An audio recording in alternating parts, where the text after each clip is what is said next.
And as much as I would hope somebody from the community would show up, I think we're your audience. Okay, just making sure. Yeah. All right, welcome. The agenda in front of you is meant to just, we can do a quick round of introductions so that you all remember, but my name is Angela Vincent. I am the Senior Economic Development Director, or Planner, for the Merrimack Valley Planning Commission.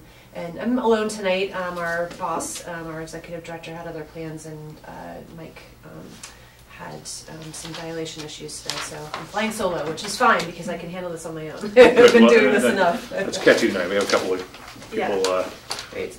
Otherwise occupied. So Chris Thornton, I'm the Chairman of the Planning Board. Nice to see you again. And nice to see you. Cliff Pierce. And Jean Petrello, I'm the Associate Member. Oh, great. Awesome. And you know Kirk. Very, very familiar with Kirk.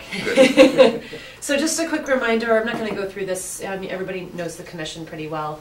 So we're expanding a lot of our work these days. So the last bucket that we have up here around our work, we're dabbling into housing planning now. So hopefully after this plan, we'll really have kind of a deeper understanding of what that's going to look like. Because as you remember, the goals for this are to not only develop individual housing production plans, but also a regional housing plan, which will have not necessarily policy-oriented strategies, but they'll be programmatic and educational, and things that we can help you with that trickles down to the local level. So capacity building, basically.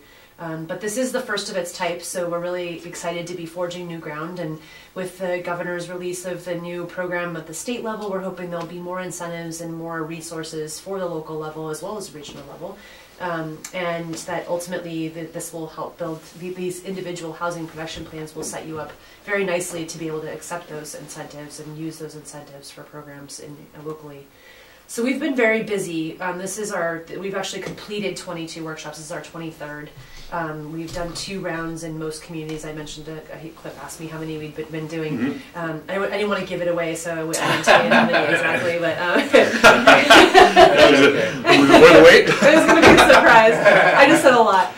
How many communities do you count in Merrimack Valley? We have 15 communities total. Okay. We are not doing every community. Georgetown has just completed their own. They started theirs before we started this process, and so they hired a consultant, but they will be wrapped into the regional housing plan. So basically, their data is going to be their entire housing production plan is going to slide into this plan. We've engaged a lot of people. We've used a variety of different resources in addition to these workshops, which we've done 2 of in each community. We've also been using Facebook and Twitter, as well as Co-Urbanize, which is the online virtual tool to engage people in a 2-way conversation, which hopefully you've had a chance to look at, but just in case, I'll pass around the cards again. Thanks. And then we have compiled a lot of data. In total, we actually worked with a consultant on this because it was so time consuming and onerous, but we collected 43 data sets, most of it being from the census, but other sources as well, Donahue Institute, Warren Group, and I'll go over the other sources, but it's very robust. There's a lot of data. Some of it's going to be directly in your needs assessment, which we've already looked through with Kirk, and then the rest of it will either be in an appendix or somehow utilized in the plan itself. And then, as I mentioned, we've only been working with 13 of our communities. Merrimack has their own needs assessment as well. It's just going to get a little bit of a tweak with some data, but ultimately it's really going to be the same.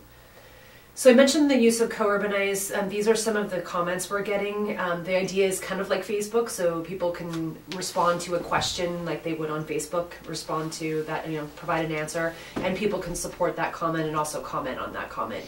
So we're seeing everything from starter homes to, actually, the first one was, I don't even know where this one was, Kevin from somewhere. But starter homes was a really big one, affordable especially, to special needs and people with disabilities, and making sure we're accommodating our seniors coming up, as well as people who are 55 and older, so seniors and then 55 and older. So however people are categorizing that these days, some people say 65 and older or 55, but the ultimate, what it really comes down to is that they need to be affordable, so under 300,000 is what we're hearing for the most people, for the most part.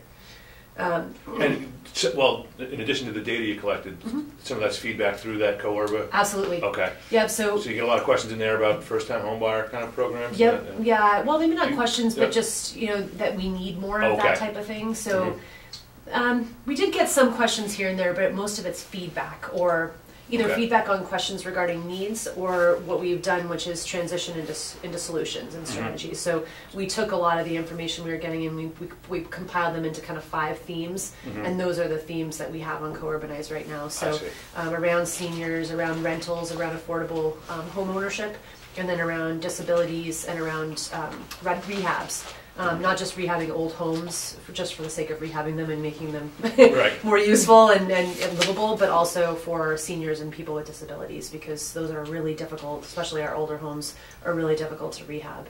And we'll talk about that a little bit too, but it's definitely been a trend in our region. We have, I think it's 69% of our homes in the region have been built before 1979, an additional 40% before 1940. So we've got some older home stock in this region for sure.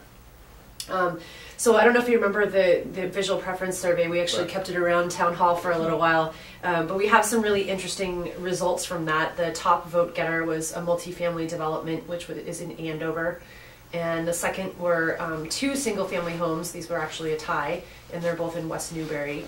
So people liked the character from both perspectives, a denser neighborhood, kind of old character to a farm place. And then the third was the tiny house. Which I knew that was going to come up. We were very excited about. So we're, the communities, not that many communities liked this, and not that it was as popular in every community, but how we can make this type of thing happen on a regional scale is something that we're going to consider probably on a regional scale. Each community is going to have to decide how that's going to work for them, zoning wise, but because there are some barriers to entry for these for sure. So our next steps are finalizing these community workshops. This is our last one. We're very excited. This has been a long month and a half to pack a lot of meetings in, but they've been great. We've had a lot of really awesome feedback. So we're really excited about that. And then using Co-Urbanize through the end of this month, kind of beginning of next month, to continue talking about strategies. Looking at what we're hearing from these, and we're actually packaging them all on Friday and kind of assigning them to each community, what we're hearing, and then starting to think about, well, where are we seeing like a common thread between all of these? Like we're hearing a lot about starter homes, I'll use that one again, or accessory dwelling units. How can we create strategies that each community could potentially use, or are they really just going to be special to each community? And then I think we'll have a mix and match of both of those. Education campaigns around senior programs, specifically the age-friendly communities program that AARP has right now, is probably something that we're going to see each community take on, because it seems to be a priority to be working on senior housing. And then we'll finalize the plans probably towards the end of January and send them back to Kirk to review, and then come back to you in the February, early March timeframe for adoption. So it needs to be adopted by both the Planning Board and the Board of Selectmen in order for it to be a certifiable housing production plan. Which is a good thing. You want that.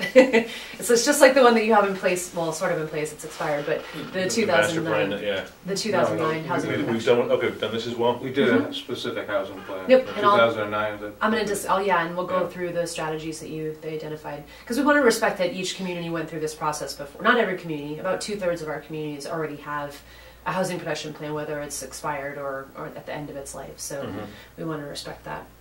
So before we do that, I'm going to go through some data. I reminded you of the sources a little bit in the beginning, but these are the specific references to the sources. And again, I'll put this presentation up online tomorrow morning, so you can go through it at your leisure with greater detail to some of the fine grained stuff that we're going to go over today. But it is important to note these sources because they're from all over the place, and the margin of error for some of them is greater than others. And just a reminder about that the American Community Survey is an estimate, and we want to make sure we're highlighting that because it's not as fine-grained and reliable as the census is, unfortunately. But they are numbers we can use. We usually try to encourage you to take a look at the percentages over the numbers, the exact numbers, because those are, again, estimates. So the margin of error is higher, I think, in a specific number than it is for a percentage. And the Warren Group, that's a trade publication, right? It is, yeah. And that's the only that's the only private trade organization you're relying on, right? The UMass Donahue Institute, that's a think tank, so Okay. they have some folks that they hire to work on this stuff, Barry Bluestone and some others. There's, I'm not sure about Donahue Institute for sure, I don't know how much he works with them, but he's a source for our information as well as mass housing. So there are some public-private partnerships we've been able to approach. But the WARN group is specific sales data, Right. and it's actually a paid subscription, so it's really good data. Did they make you buy their data? No, we actually, Oh, the that's consultant has a subscription, so we were able to use her subscription. Don't tell the WARN group. I know, right?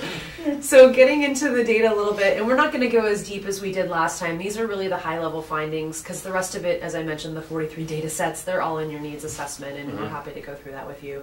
But the kind of the highlights here would be, big increase in one of the highest in our region of household growth, over 13%, which mirrored your population growth, not quite, it's a little bit higher than your population growth, which actually was due to a decrease in your average household size, so household size was larger because your population, although it increased, it didn't quite increase as much, and you're seeing a discrepancy in the types of households. So, smaller households, but a population increase and a household increase are kind of synonymous to each other.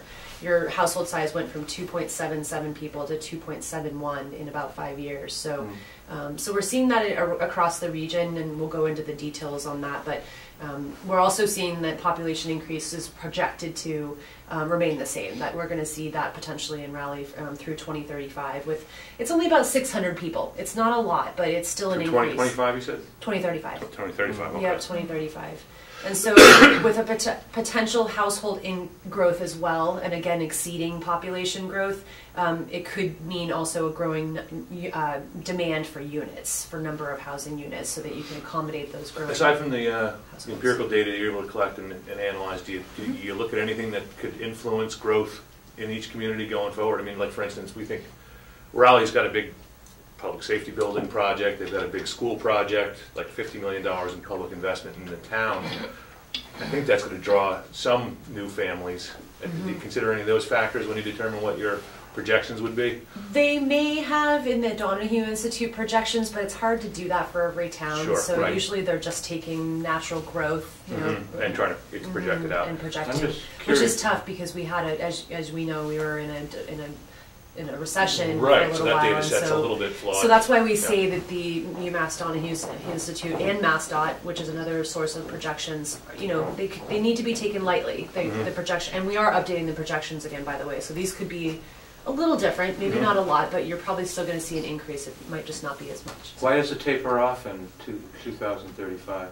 That's a good question. That we haven't really seen that in other communities. Your dip is a little different than. What basis do you have to say that? I'm not quite sure.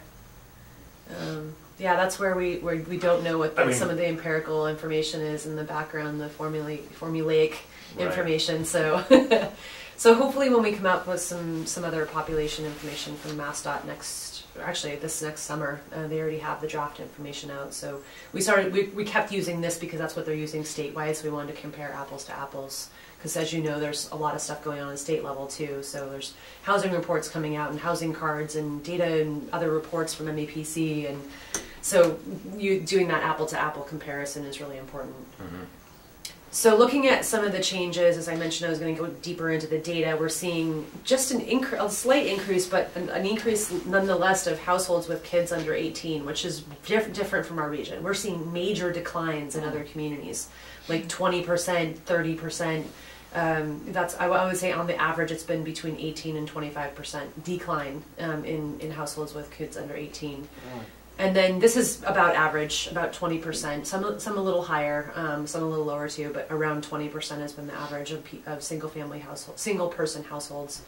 And then these are both actually a little larger. We're seeing around 1% decline in both the household size and the average family size. So again, when you see a decline in the household size, but you see an increase in population, you're going to have a demand for the number of households that you're going to need. So it's important to remember that. So looking at the age distribution, this one was also a little bit shocking. It was a little larger than some of our other communities. You probably have one of the larger percentage increases of 65 years and older are going from 12% to almost 35% in 2030. No one ever leaves Raleigh, that's the thing. Yeah, well, and to a certain extent, It's God's country. we do like to hear that because people are telling us that they want to, and actually we heard it from the people that were here last time, they want to be able to stay in their community, not just their home, because many of them want to downsize and they can't afford to or don't want to maintain a home that's too big for them anymore.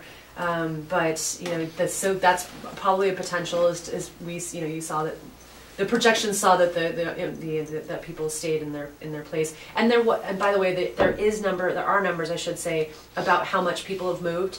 You know, how long they've stayed. So that's in the needs assessment as well. It's not in this data today, but so those can be helpful, I think, in the projections for how we're going to see the age increase or decrease. And then we're seeing younger populations obviously decline quite a bit, 35 to 64. Basically all of them are going to decrease while the 65-year and older potentially could increase. Probably not a shocker, and we went through this last time, but it's an important thing to remember, especially as we see more seniors get into the rental market, or if we see people who are trying to get ahead of, you know, get into this market when the prices are still can be really high for housing, and we'll go into that again in a second.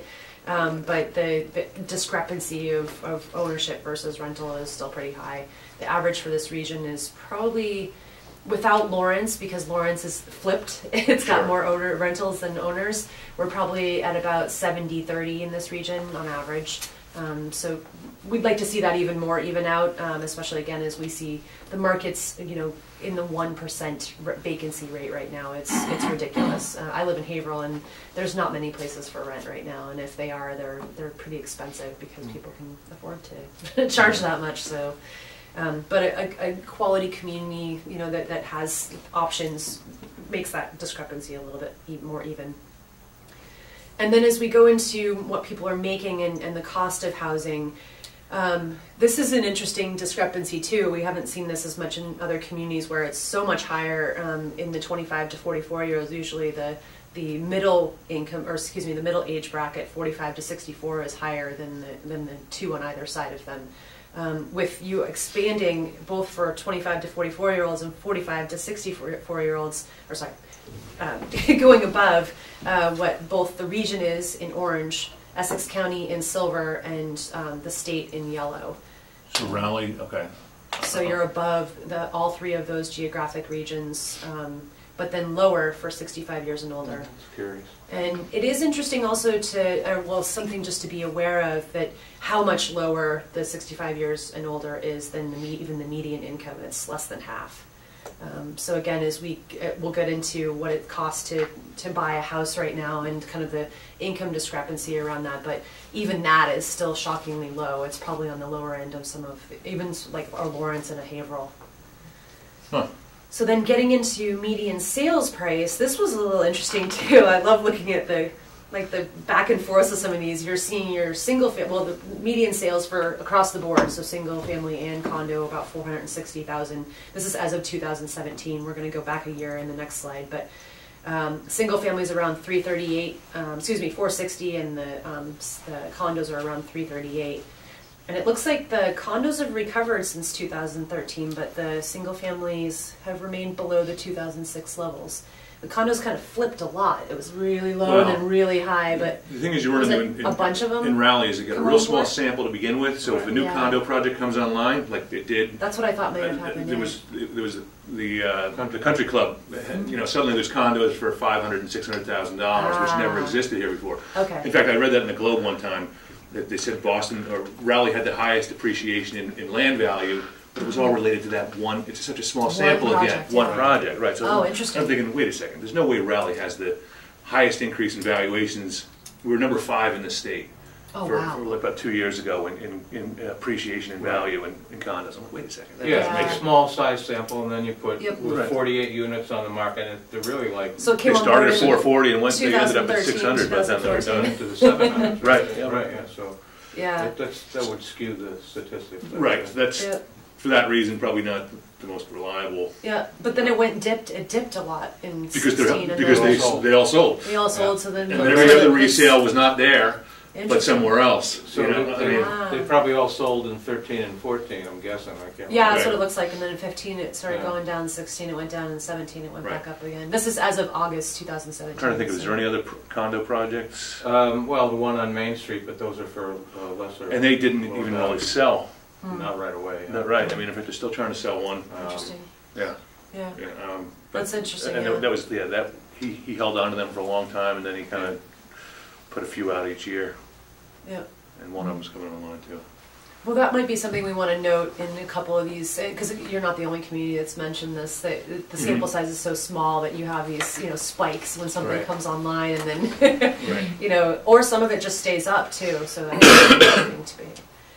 So the last slide here will be around your annual income, and as I mentioned, actually I'll go back really quick so you can see the bigger piece. We're going to focus on the right two sides, although the other pieces are important too, especially around 80% of the area median income, which I think we talked about last time. About 26%, 27% of your households actually would qualify for. But right now, so I mentioned I'm going to go back to 2016. The average single family home or median single family home price was $440,000. So someone in Raleigh would need to make $113,000 in order to afford that home. The median income, which we just discussed, is $86,820. So they would be able to afford a home of $336,000, which is one of our highest affordability gaps in the region. It's not the highest. Newburyport is the highest with $176,000 affordability gap. These are fixed rates and assumptions through a DHCD calculator. So, it could go up and down by a couple thousand, but not by much. Because some people have asked that question, like, well, what if you punch in different numbers? It's not going to be too much. And again, it depends on the price you put in. But there's so many variables for each individual buyer. There totally are. Right. But it's still going to be a gap because you only make so much. The median income is only so much, and so thinking about that affordability piece is really important going forward, and how to help fix that gap in some way, whether there's a strategy for that long term, or what that looks like. So. Well, the tax plan today is going to put an extra $2,000 in everybody's pocket, so we have that. Okay. That's not on, is it? So I'm going to stop talking for a little while because we're going to switch to a mapping exercise. So this is a piece that's required from your housing production plan, and I would love to have you come up here too. There's a chair right here. In order for this to become a certifiable housing production plan, we need to show areas in your community where there are things in the pipeline, so you can be helpful for this if you don't care. So any housing projects that are in the pipeline or may have just come online that are not on your subsidized housing inventory, and I should say, which is the most important part, areas where you'd like to see additional housing development. So if that's for seniors, if that's for infill development, if it's in the areas, and I started to mention this earlier, but I'll back up because not everybody was here. The purple shaded areas are your priority development areas. They're areas that have gone through a special process in 2009 and 2013 where we want to see concentrated development, and that could be housing, that can be commercial development, industrial development. It looks like it might be just denser development in Raleigh in general because of their corridors. They're not like some of our other communities where it's industrial development. Gotcha. But to answer the question about, I don't think we've approved any project in the last 2 years with an affordable housing component because no one's sought that type of project. Yeah, sure. I just wanted to make sure. Yeah. So feel free to, if we're going to circle things, and by the way, we can circle just areas. DHCD, Department of Housing and Community Development, has kind of lowered their criteria or threshold for what the geographic area they'd like to see, but it needs to be somewhat discernible, and if we can attach what we'd like that housing to be, what type, and if there are any units associated with that, but we don't need to do that right now because that might be hard to do unless you know for sure that there are. So who came up with these areas? I'm just curious. I mean, your commissioner, I don't know if Kirk wasn't here at that time. No, I don't think so. Maybe whoever the planner was before. It was a pretty open process. Is this from our existing plan? Yeah. Oh, really? That's where you got it, right? I don't recall No, that. this is from the priority growth strategy, the regional priority growth strategy. So there are 3 designations of priority growth or priority development areas. There's state development areas, regional, and then local. And I'll have to look at Raleigh's. I think they're both local priority development areas, but there are areas that have been, like I said, through an open process. We came to each town and talked about where the town would like to see growth. So we did workshops, and it was a while ago though, 2014. I'm trying to No, remember. I don't remember 2012. Yeah. Because my 2009. immediate reaction to this is essentially our commercial zone, Right, you're not gonna find much housing up there. which is mostly developed anyway. So I don't know. There's not much vacant land there, but I think the town wants that for commercial development, and Okay. I don't know how much support there would be for. It doesn't necessarily need to be for housing. Oh, it doesn't. No. I'm just saying some priority development areas have included a component for housing. Okay. Some have just been for commercial because they want it to be a place to do business. Some of them have been, they want it to be mixed use because they want it to be a more vibrant space. Some have been, we just want to see commercial or industrial actually. Like Ward Hill in Haverhill, that's a priority development area. There's no housing out there. Oh, okay. Yeah. So Sorry. we wouldn't be telling developers that, when they look at this map, that the town is encouraging residential development along Route 1. If you didn't want to, no. I don't think we would, but Right. because the towns, we have a serious problem with taxes in this town going up, and that's where we hope we'll mitigate some of those tax increases by, Getting some- restricting that area for commercial development. So maybe there's housing on either side of it somewhere so that people can walk and it can be a vibrant space, maybe. Well, it's mostly Just the way this corridor is laid out, it's a pretty Yeah. tricky place to have a neighborhood. I mean, It although we do is. have Spencer Knoll off of here at one point, right there. but Yeah. it's on the And northerly side of it, and it really ends up, the neighborhood's back here, Mhm. not really at all on the corridor. In fact, Okay. that's just a, the predominant type of development is business light industrial. Okay. Rather than retail. And they do have some, I see. they have Demoule's Market Basket. But yeah, I mean, in terms of adjacent neighborhoods that would be connected by sidewalks or whatever to these areas, so create a vibrant sort of urban dynamic. I mean, it's hard to see that happening here, Yeah. for the reasons Chris said. Mm-hmm. But along Route 1, I think that's a different 1A, you mean? situation. Yeah. 1A, really. Yep, that would be, and it looks like that was identified as a priority development Because that's area as primarily well. residential. Okay. And why am I not seeing this place though? I mean, what are you here's, looking for? well, I mean, here's Church Street, so, and yet 1A, and here's Pearlie Ave. That's where I live. Yeah, What are you looking for? I'm just trying to put it in a okay, here's Warehouse, so that's by, Yeah, the train through here. I think this is Church Street, this is Central Street right here. okay, because Oh, no, I see what you're saying, yeah. Church Street is that offshoot, Central. I'm just trying to figure out where, okay, so this runs to, and this is Ipswich, so, That's the center of town. okay, well, then that's, I mean, Yeah. Yeah.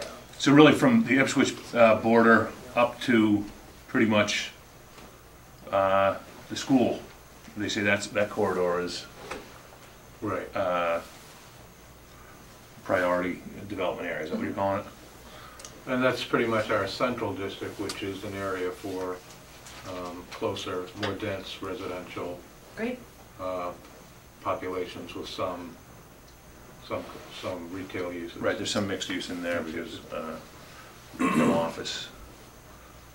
As far as, and the thing is, the purpose of identifying these areas is so that we would It helps with adopt a goals. different criteria for zoning in those areas, or It's twofold. One Okay. is it could help you identify, it could help you with your goals. So if you had a developer for some reason, or from some reason, but in some day come and say, where are your areas that you'd like to see more growth, and you can point to your plan. That's one reason. The second is ultimately we'd like to be able to then help you plan for that 10% to meet 10%. I see. And so if you can show the areas where you'd like that to happen, we can hopefully somehow calculate the density of those units, the number of them, and then calculate that forward. And then, the third reason would be to help you if you see an area, and we don't have zoning in here for a specific reason, because that shouldn't necessarily be a barrier. You could potentially, as you're alluding to, say that, we want housing there. What do we need to do to accommodate that? Is it different types of zoning that we need to put into place, like for accessory dwelling units or for senior, I know some communities are doing senior residential districts now, and so we specifically didn't put it on there because we didn't want that to be a barrier. So right, I mean, for instance, right now, we kind of all know that there's a spot here Okay. that is potentially, some developers have some interest in it. No one's submitted anything on it. And Great. it's got access to the train station too. Right. Oh, wow. Yeah, I see it. So the train station's here, Yeah. I guess. Yeah, So yeah, it's do really, you want to circle it's that? all this area in here. Great. Well, not everything, I should just say. Yeah, it's not that. It's this I side. don't know how far, I mean, Okay. it's certainly, it borders right on the T station parking lot, and it's behind this is the Didax building. I Right. guess, And I think, It's like that area. so I think they said there was about 25 acres, I don't know the scale on this, but. Yeah. So, I mean, we've talked to a couple of developers, at least one developer who had some suggestions for it. No one has any proposals to put on paper yet. Okay. That's okay. But Yeah, I mean- nothing needs to be formal. This is not set in stone. I think the best thing about a housing production plan is it's no policy that's holding your feet to the fire with any of this. It's just it's a guidance document, and it is nice for developers to have some sort of vision, I guess, if you will, to help guide them in their development as well, especially around quality and quantity. Well, We're I mean- hoping that design guidelines and other things will give them a better picture of what Raleigh wants. I'm not encouraging this, but I know there's a developer that owns all this land, and he's got a couple of different ideas. In fact, there's that Marion Way that's been proposed a number of times with the 1,500-foot cul-de-sac for a 40B, right? Yeah. We don't ever hear anything about it because I think the state has it right now, right? So can you label that affordable housing then? Well, I mean, I don't know how that's gonna go over. no, I don't want to label anything. I mean, this is not a community that then necessarily you would shouldn't- want. I don't want you to circle it then. Okay. Yeah, don't circle anything you do not want on your final map. Well, the thing is, we want development there. We just want the right type of development Okay, there. oh, well And, then, that's fine then, yeah, so whatever you want the development to be, then we should put that. because I mean that does create a. I don't know if we do want development there. I'm sorry. Yeah, right. In reality, everybody. Yeah. in reality, we probably have no choice, because there probably Right. will be single family. Well, I guess that's what I'm development kinda- I there. do Or think Or that- maybe an OSRD or something like that. Right. With multifamily. But I don't know if we want to, that's, I mean, it's, the road network in that area is pretty poor. That's true. You wouldn't want to put a big new, population center here because there's just lousy access of all these Yeah. roads. Yeah, it's not Yeah. close to public transit or anything. There's no like that. sidewalks Yeah. from here to there. Yeah. Right. I mean, I was thinking of this area here, right off of Route 95. Mhm. There's some, land out there that I could see a multifamily development going in. Great, yeah, if you want to put that on there That then. wouldn't probably bother, the state forest is right here, it actually, so they could take advantage of that. Yeah. They'd be right, right on, backed up to the state forest. So, I mean, I do think that this potentially is an area where. Well, Some- not not this, put- because that's all. That's where Gene lives. Yeah, That's right. no, I know, Dean's house, man, affordable She's right like- there. but no, it's state forest. Right. And- Well, and- right. The green to state forest, right? Yeah. And then the water department, the well field. The well's back there Yeah. too. Oh, But really, it's this smaller area, close to 95. The white. And Weird. Yeah. okay, let's get really narrow, but then, this area, I suppose, is what we're looking at. and that's Well, yeah. multifamily, you said? No, it's outlying district, It's zoned business light Oh. industrial, but Yeah. but that allows residential. it's And not zoned residential yet. I mean, it Oh. could be. Right. But what kind of housing would you want? Well, I could see, more, something like that, the North Andover project in that type Oh, of okay. area. Yeah. yeah, something like that. Right, Yeah, so I'm in multifamily. yeah. This I don't think would be ideal for that. I just know, I That's mentioned it going because we're kind of walking through it. Yeah. I know that the developer is always trying to do something, but he's got so many problems because it's got lousy access. Is it on sewer or? No, there's no sewer in I didn't town. think so, okay. Yeah. Yeah. Even I mean, along and that one? is always going to be a limitation for any Yeah, developer. so even along one, there's no? No. No, Oh, wow, no. okay. I knew that it was most of the town, but I didn't realize it was all of it. Yeah. It's very limiting. Yeah. It's pretty much the side of a region that West Newbury, Raleigh. It's definitely an issue, and I know they're grappling with it in Newbury as part of their master plan. They're doing a lot of research on alternative septic systems, and so I'm hoping the rest of the region will be able to benefit from that. They have a scientist on it right now that's actually really diving very deep into what that looks like to even work on a cross-town basis, you know, for a larger packaged sewage treatment plant to put in some denser development. Deep dive on a sewage plant, huh? Yeah, I know, right? Good times. He's retired, so he has a lot of time on his hands, but he's really excited about it. So, I mean, as far as what other areas in the there's portions of the Route 1 corridor as you get further north that don't have any characteristic, really. I mean, there's a lot of open land out there, and then a couple of light industrial businesses, but none of them are big employers. I mean, I could see using some of this, you know, considering some of that area for. It's wet though. It's very wet. Right, there you go. Well, I think that big green area is protected open space, I believe. This here. Oh, okay. That's that field, and it's very wet. It Okay, looks wet. then I do know, right, yeah. Yeah, because you know they have that little business with the trucks, and they're like, the driveway's that big, and he has construction trucks right up to the river edge. Oh, jeez. Yep. You know, so it's like, it's right on the road almost. Yeah, I mean, I think the potential north of Weathersfield Street is pretty limited because of that reason. And the areas that aren't wet are pretty much all developed anyway. Because one of the problems you have here, and while this does have mixed use and some multifamily zoning, it's also the historic district, and there's a lot of effort in town not to, you know, bring in new housing that's out of character with the rest of the neighborhood. So, Sure. you know, dropping that North Andover project anywhere along here would not do. Oh, yeah. Right. Well, it doesn't need to be like that either. Yeah. I think that's. Right. I hate to show that as the average multifamily unit. There's, you know, I think you guys have done a great job of some of the stuff that's within the character of this community that I've seen so far. You know, it's obviously denser, but it doesn't look like a sore pond in my opinion. No, I agree. And one of the other, If it's done right, it can enhance. Absolutely. you know, Yeah, it really can. It can be made to look old. right. Old. And we've done a pretty good job in the last couple of years with some of those OSRDs, the smaller ones. Yeah. But that's the thing, a lot of the projects we get are 5-unit, you know, we're not looking at a lot of, I mean, we do have potentially, something might happen back by you, right? But that's not gonna be an affordable project, there's too much money wrapped up in that. Or even anything between 80% and 120%. You know, it doesn't necessarily need to qualify, and we, you know, because we want these plans to be housing for all as well. We tend to go either way, and I think that's, you know, that's not necessarily what we're hearing that seniors want either, or anybody for that matter. I mean, not every young family needs something under 80% median income, you know, but they need something that's like they can downsize into, or not downsize, but grow into. Sure. But I mean, yeah, I mean, I think that potentially this area, because of its proximity to the highway and the characteristic of, you know, I mean, that's right on the Georgetown border. There's a couple of other buildings there that are more commercial, particularly right on the border. I went by it on my way in here, so I remember it was a little denser over there.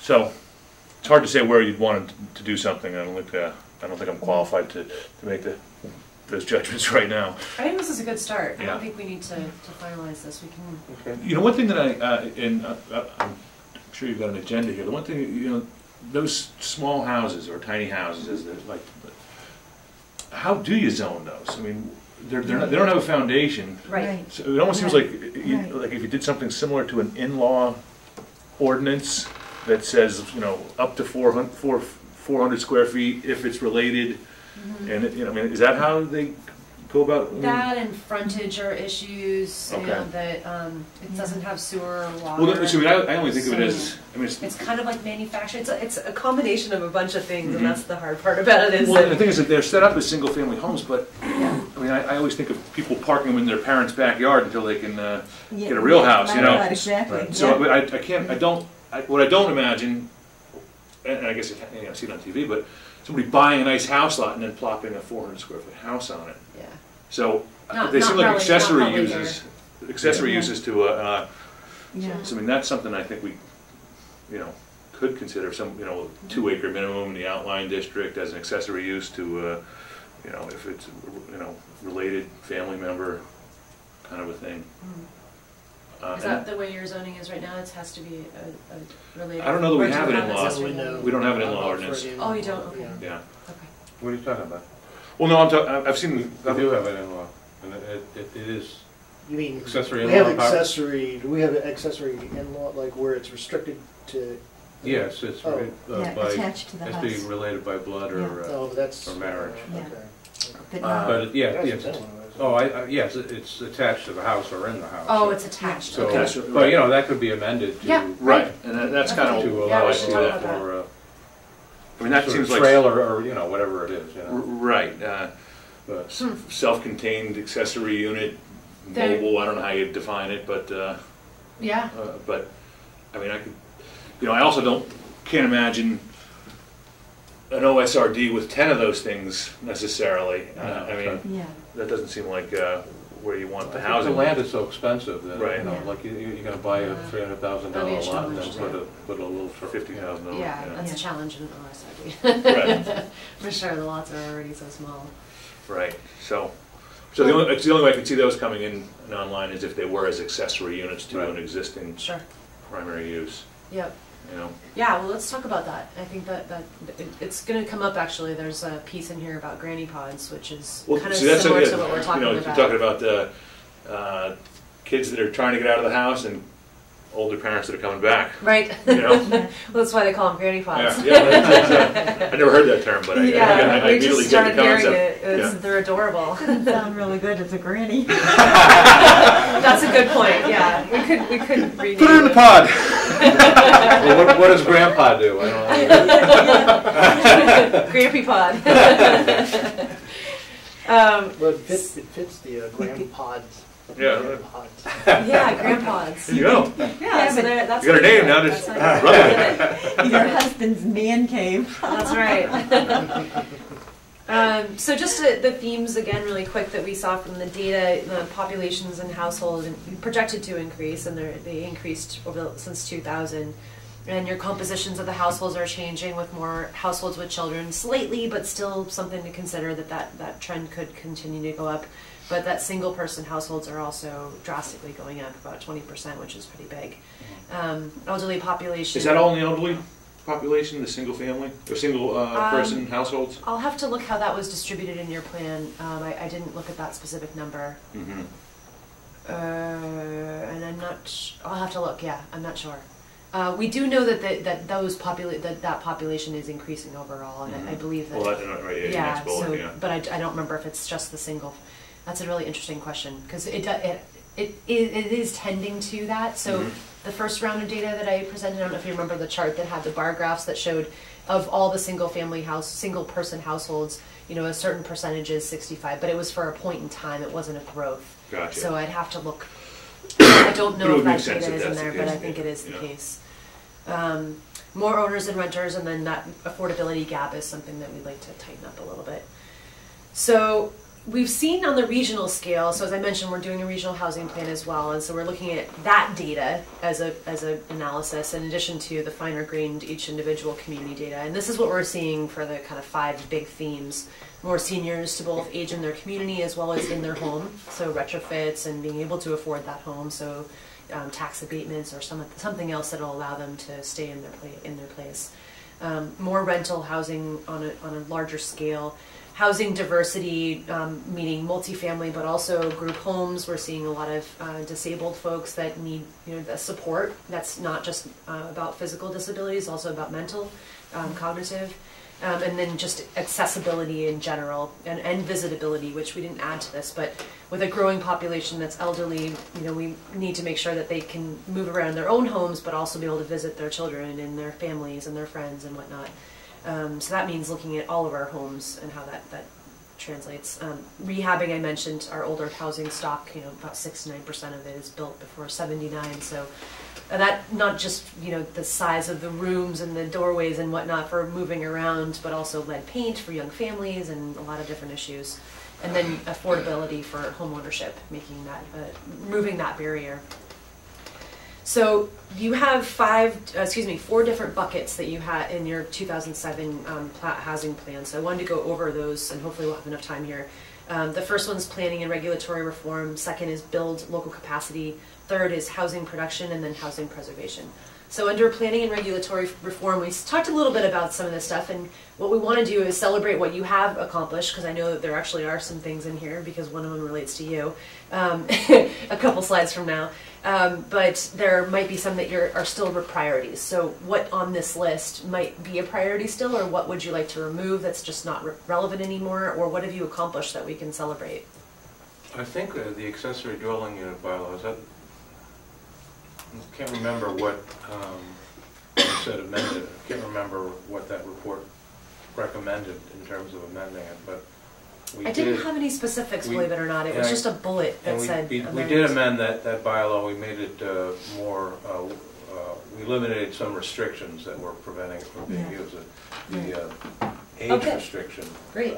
Age of the property. It was a very curious thing where Age of the property. the house had to be built before 1986 Right. in order to have an accessory apartment. Wow. So we got rid of that. I've never heard that one yet. Yeah, I know. I've That's probably no other interesting. town has ever had anything like Hey, you that. never know.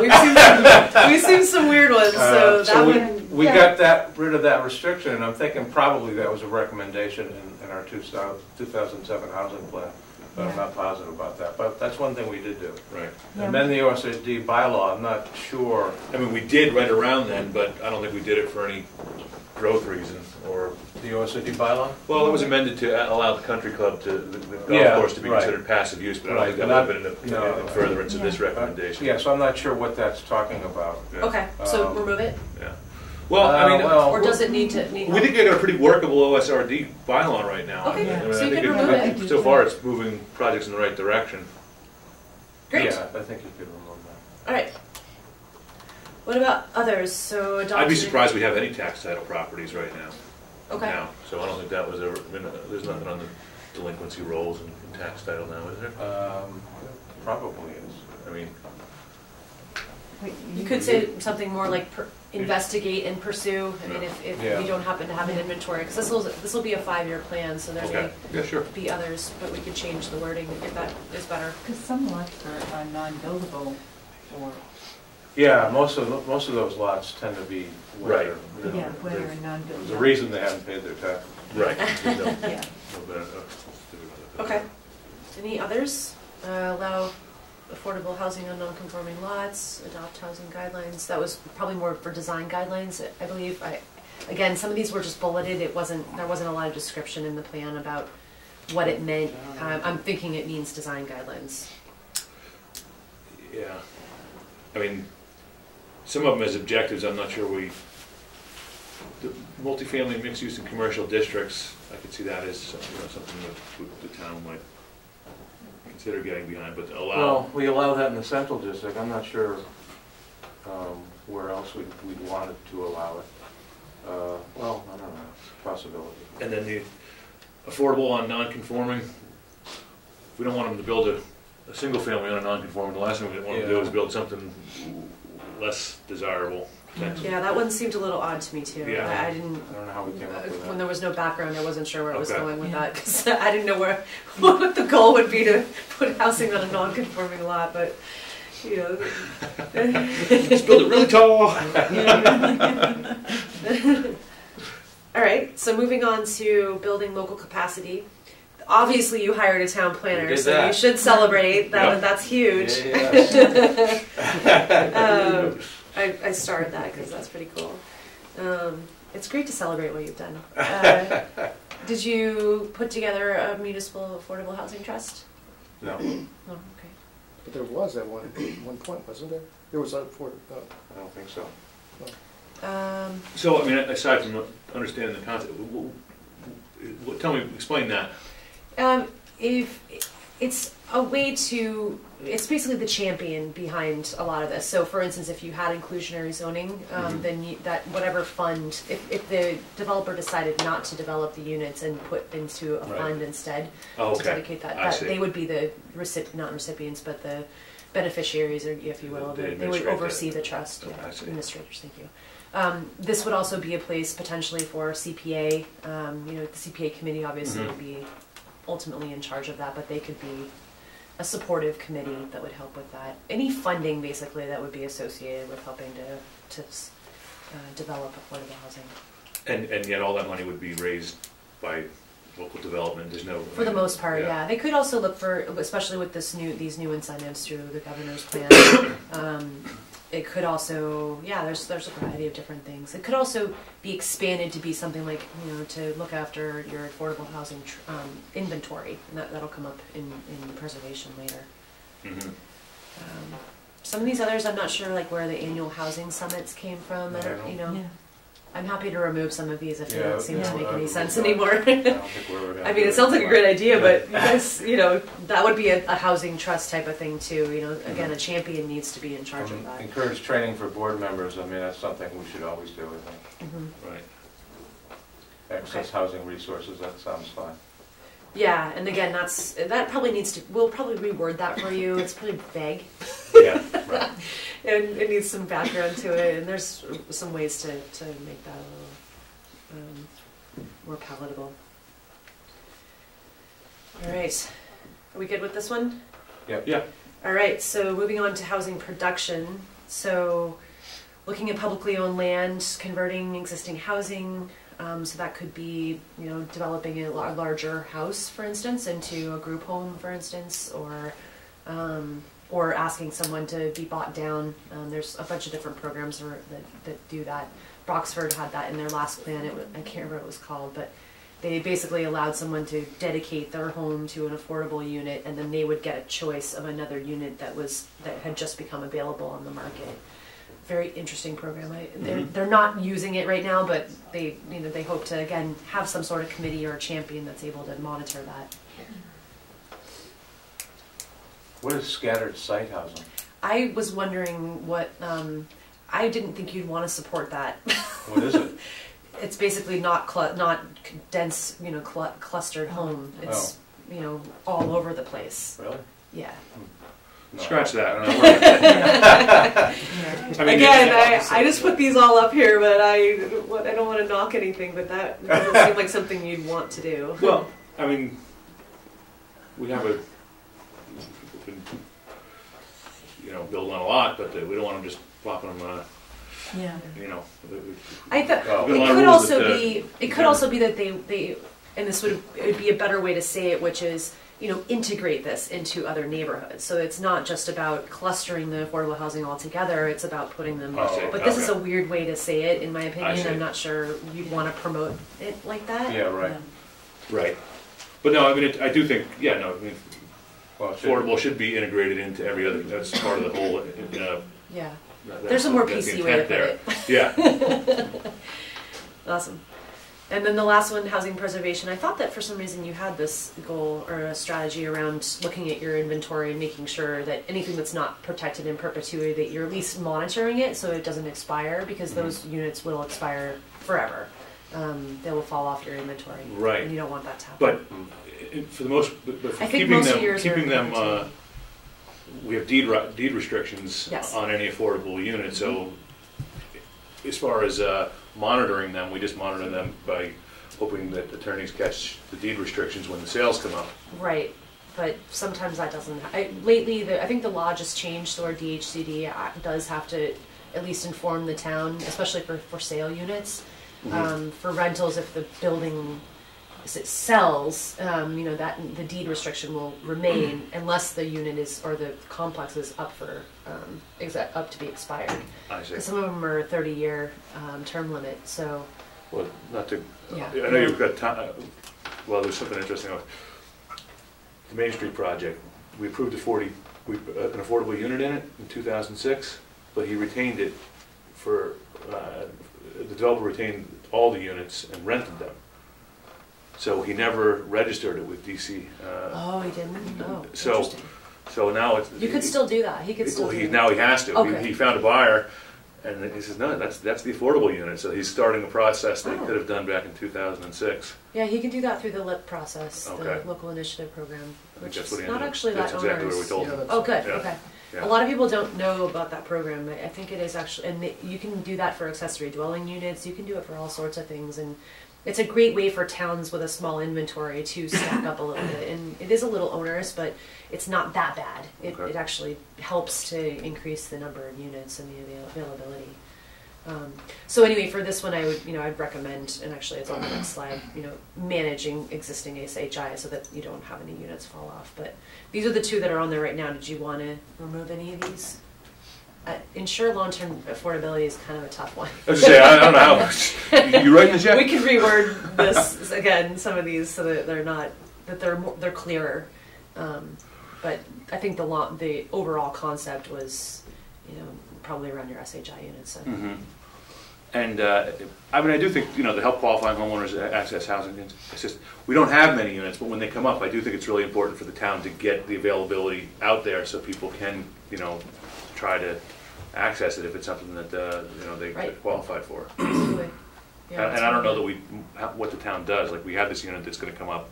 How will they publish notice that there's a affordable unit? Well, the library. yeah. They have specific locations, but it's Okay. not wide. It's not wide. So that's you the have kind to know where to of look. promoting that. Right. You got to get that out there somehow. Yep.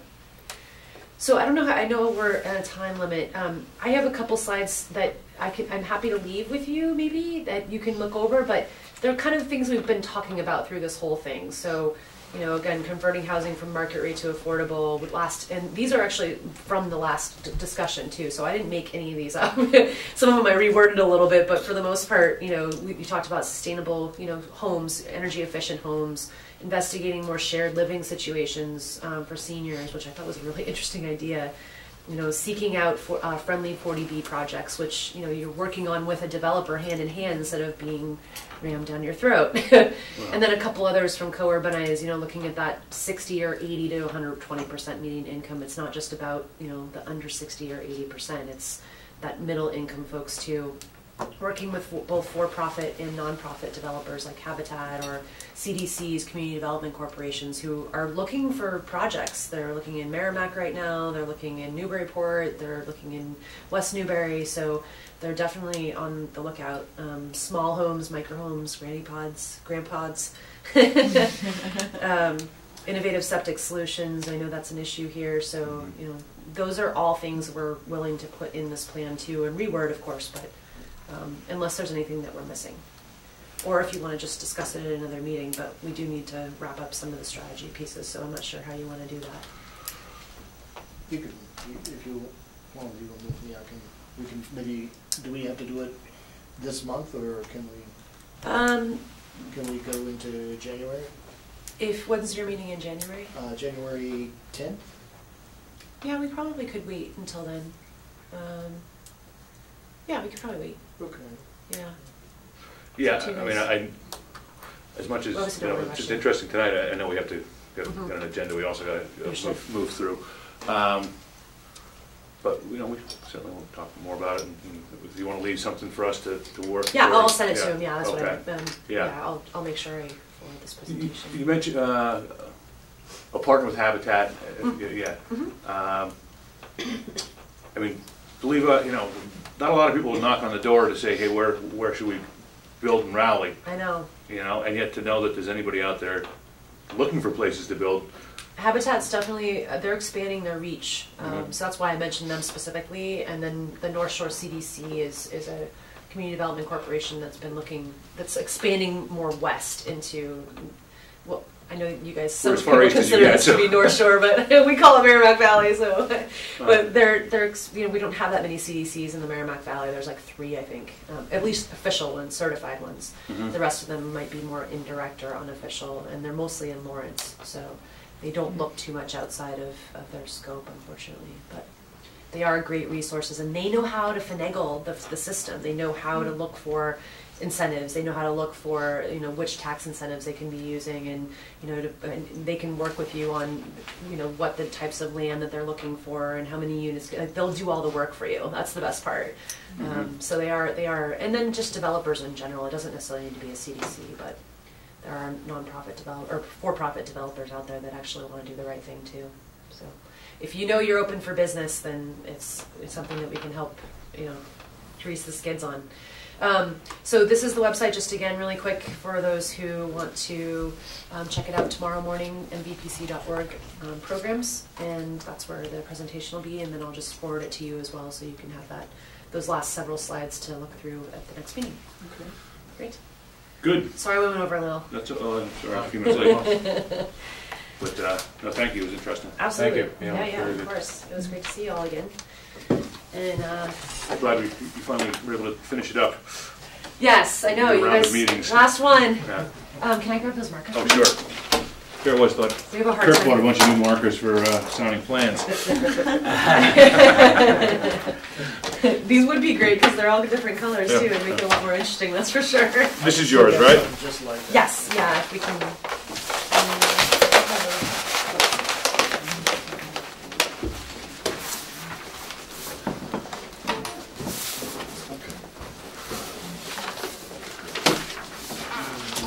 Oh. Come on in, Larry. Don't be shy. We have Got a plenty chair of for you room. right here. Sit at the table today. Thank you. You go back to Hazel, or Hazel. Yep. Back to the Havertown. It's not that bad.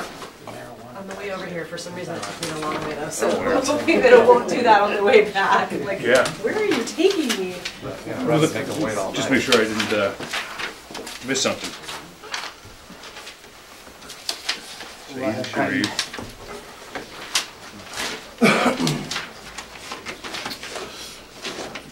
All right, good evening, everybody. We have a couple items to get through today. We're a member short on the board today, so nonetheless, we're about the business. But in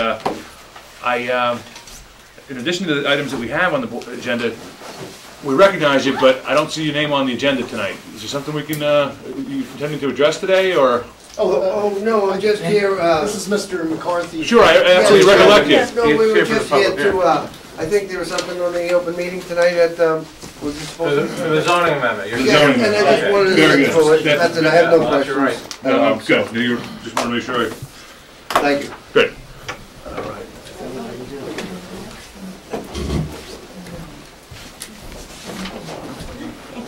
No worries. Oh, hey.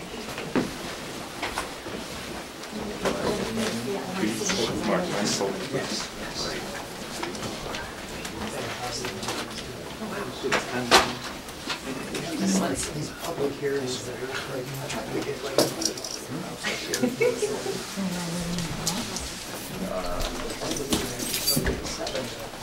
Yeah, I just wanted to. Sorry. That's okay. Okay, I'll take this one. Take care. Thank you again. Thank you. Have a great night. Great.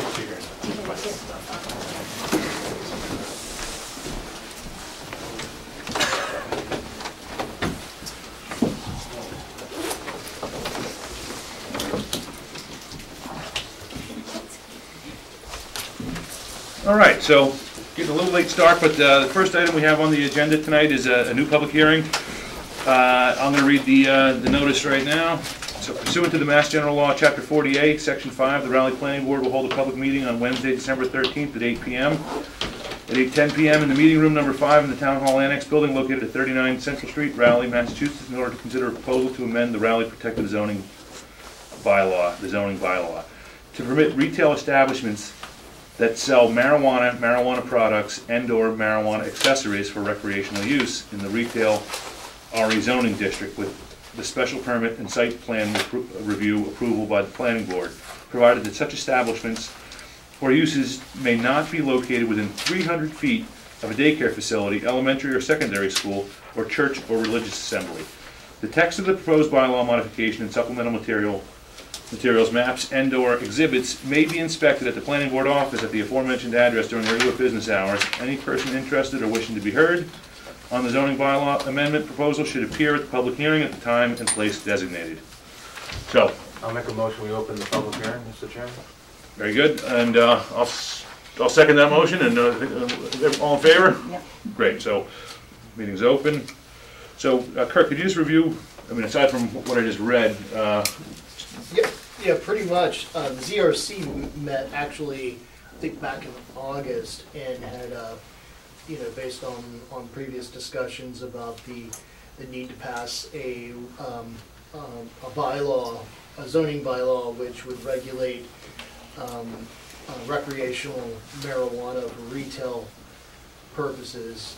And so the ZRC had met and had discussed the matter, and we had pretty much come up with this draft of a bylaw, which would actually permit retail marijuana establishments in the RE, the retail zoning district, with a special permit from the planning board, and that would be stipulated that they would have to remain 300 feet away from any daycare, religious assembly, church, high school, elementary school, which actually kind of reflects, or is reflective of the same kind of criteria that's involved with a marijuana dispensary bylaw that is already the medical marijuana dispensary. medical marijuana bylaw that's already in the zoning bylaw. Kirk, do you have the zoning bylaw with you? Yes. Could you just pass it over to me?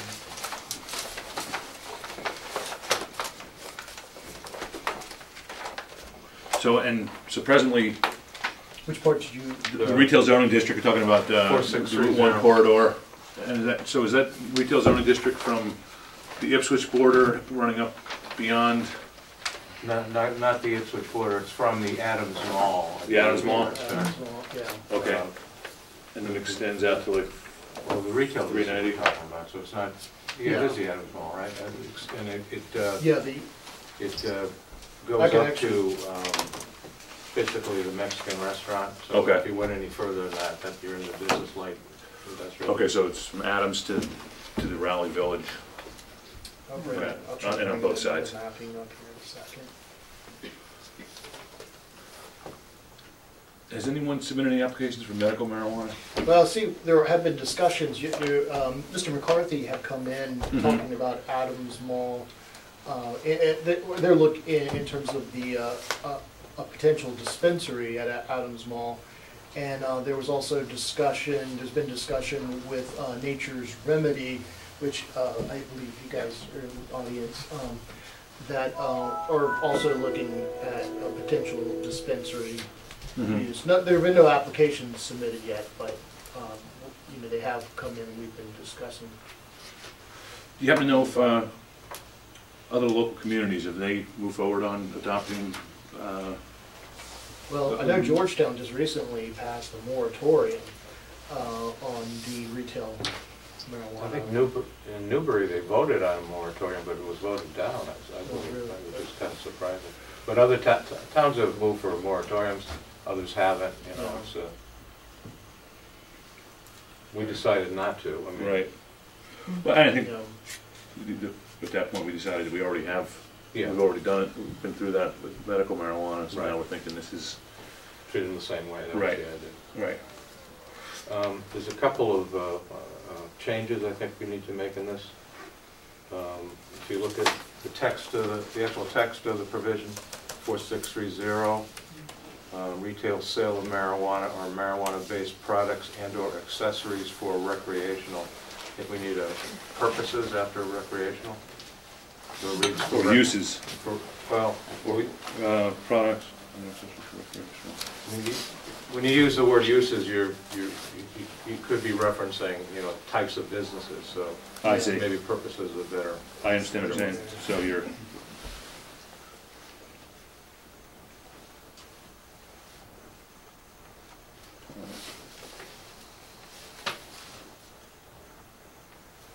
And then the other change I think we should make is in the definitional section, we define marijuana products. When you look at the text of the bylaw, it actually refers to marijuana-based products. So I think the term you're defining should be the same, Okay, marijuana-based products. okay. Has town council looked at this yet? Yeah, they are looking at it actually Oh, okay. right now. They haven't gotten back to me on it Let me yet. make him a They haven't had it list. very long. Yeah. Just, you know. So Kirk, I only keep asking you these questions because I think you've looked at this a little more. Mhm. 300 feet from a daycare facility, elementary school, or secondary school, church or religious assembly. Hadn't we previously discussed, or areas where children under 18 are customarily congregate or something along those lines? Well, Or that's was the that- language in the state code where children congregate. Mhm. But like I said, it was decided to mirror the marijuana Okay. dispensary. This pretty much mirrors the dispensary bylaw as it exists. As it exists, okay. So Yeah. we didn't exactly adopt the state language when it came to... No, Okay. because the state language actually has places where children congregate, Oh. quote unquote. I just noticed this. When you look at registered marijuana dispensaries, which is the medicinal thing, it's 200 feet. Is it 200 feet? But we had actually decided for, Did we decide on 300? 300 was actually what we ended up deciding. Remember, it went from it might have started at 200, but I think 300 is where we ended up. We went to 500 and then. Well, right. Right. I can't remember that. I remember the But this is- discussion with it at the ZRC. I thought we decided to keep it the same. But nonetheless, this is an updated, this is the updated version of the bylaw, right? Yeah, well, actually that's the, yeah. This is a Yeah. current, I mean, yeah. so I think, it should be consistent, and I suppose consistent Well, at that's- 200. Yeah, I mean, we can, I thought that's how we ended up. Maybe go back and look at the minutes with the ZRC. okay, I And see- mean, But I don't, David's not here, so he was there also, I think. So. But I thought that's how we ended up. They would be the same. okay, because I don't know why I would have changed it though. Yeah. I mean, I think I consistency being the most important aspect of it. Yeah, uh, okay. And further Yeah. consistent with what we've already adopted, because otherwise we have to amend that, Yeah, bring it back in the line. And I don't think we should have any discrepancy, because... Yeah, it'd be odd to have, I think, to have a different Well, implementation. I mean, it could cause real problems for somebody who's intending to site a place, Yeah. you know? So, okay, pretty full house. Is anybody that, here to comment specifically on this this bylaw amendment? Mr. McCarthy, you were here just to, what are you finding in other towns? Is that more or less what? In other towns, it's rather up and down. Many towns that we've been to, what has happened was they initially kind of questioned the whole process, waiting for the commission to actually come through with what the rules and regulations are. And then there was the other part, was the financial benefit. So we find that a lot of towns have put moratoriums on temporarily, but have spoken with us also to try to work through the moratoriums themselves when they're over. I see. So it's up and down, it's all around. Dealing from western Massachusetts, mid-Massachusetts, and the east coast here. There seems to be 3 different tiers of You're finding ways. that, every zone is different, but is the west adopting a certain strategy is different than the central as opposed to the east? I find that the west is adopting one strategy. The northeast is primarily on the same strategy as the west, and south of Boston, Boston, and Metro Boston, they're all doing their own rather bylaws, temporary pieces, and getting the paperwork together to the benefits of the pros and the cons of the recreational. The traffic reports, of course, and the other building permits seem to be taking a little bit longer, other than that. And nobody has a recreational approval yet until the commission comes about, so. Gotcha. Well, I'll make a motion to close the public hearing now, if you think that's in order. I think we've I have a concern. sure, please. When you mentioned the 300-foot buffer zone, regarding schools, churches, and where children congregate? Well, right now, we are not considering You're that not. language for where children congregate. We're Oh, considering okay. daycare facility, elementary, secondary school, church, or religious assembly. And Okay. 200 feet. And I think, although it says 300, we're likely gonna depend. 200 will likely be that standard. But nonetheless, I think your question would apply. What do you have?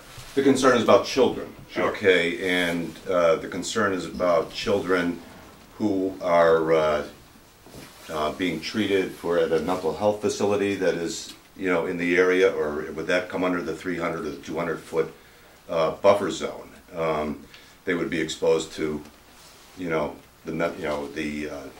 the selling of the marijuana products. The marketing of it, especially the children who are imagery. being treated for, drug addiction and drug-related. So I have a concern. It is specific to, a place that is, in the zone that you're talking about. Okay. So that's what I was wondering about. So that's I know why you didn't mention hearing. specifically that in that. I know, but I'm just wondering if that would, enter into it. Well, In this one, I would say no. I mean, right, as this No, is it's drawn, not we're looking at this specific language, should we consider something different? I mean, I think, well, we'll get back, 1 second, if you don't mind. Okay. No, just, Mr. McCarthy had a comment, I didn't want to interrupt you. I mean, there are no mental health facilities anywhere near the retail district, as far as I Right. know. Yes, there are. There There are, are? there, I think in 3. There is in the plaza where the Mexican restaurant is. All right. There are 3 therapists there that treat children. Oh. Okay. And the one that is proposed is supposed to be right below that. All right. If I'm understanding it correctly, in the store that's right below there. Well, there's not one proposed for that. Well, but there's a medical one that's proposed for that. No, That's what- no, there's not a proposal Oh, at there this isn't? time. No, Oh. there's no formal proposal at this time. Well, there is Oh. someone who's expressed an interest in. There's been interest in Right. that, so there's no proposal. I mean, I think we've heard Oh. interest in that. I'm only taking it from the newspaper from about 2 months ago. Sure. Yeah, No, I no, think there has what- been interest in a lot of Right. sites on Route 1. Oh, I see. And even people that have come here, no one submitted an application for a special permit review. Oh, okay. Okay, so, All right. I mean, and part of that was we didn't have a bylaw to work from, so we weren't able to suggest to them where they could go. Okay. Now we're at the point where we have to adopt a bylaw because the law is going in that direction, Yeah. and we're considering what's appropriate, keeping in mind that we have to create some district for it, and we can't exclude it, absent, I think at this point it would take a town ballot initiative to vote against allowing it in There'd have to be a Municipality. vote. yeah. Oh, So- yeah, right. Yeah, no, so I mean, absent the town voting it down, and I mean by, Yeah. we need to move forward with something, and now we have to move forward on something that's appropriately tailored, but not so restrictive so that it would prevent it from happening at all, Okay. all right? Right. But, I mean, those But the are, concern is that it would, that anything that goes through would impact that business. yeah, and that's. the- Potentially negatively impact it, parents that are concerned about bringing their children to, Sure. For counseling, anything around drug addiction, It's just a concern there that's, that's the other businesses. I do understand, I certainly understand his concern, and I only looking at Mr. McCarthy because I think he has some knowledge of this business. More than some. As far as marketing, if you were to have a license for a dispensary, whether recreational or medical, what kind of marketing are you able to put? I mean, are there any limitations on? Yes, there are. Okay. The Commonwealth makes strict regulations on how you can advertise, your signage, size of it, accessibility. Nothing can be glaring. Nothing can have a cannabis leaf, a marijuana leaf on it. Nothing can have neons that say, "Come here, this is what we sell." When they asked me about my advertisement is primarily done through the internet, and it's not us that advertise, it's others who advertise for us. Facebook, that right there. When it comes to signs, the example would be for us, we would have a very simple sign that says, Ipswich Pharmaceutical Associates. That's all it says, and that's how the state wants it to be approached. They don't want it with certainly fences and it looks like a prison, but they certainly don't want to say, "Here, come and see me." Well, we don't. You're right. No, That's we don't want to it. combat that zone in town. Right, but that's That's their approach. They wanted to blend in with the businesses at hand, no neons, no outstanding signs whatsoever. So. Thanks. Well, one thing to consider though, since this is a special permit determination, it would require a special permit from this board.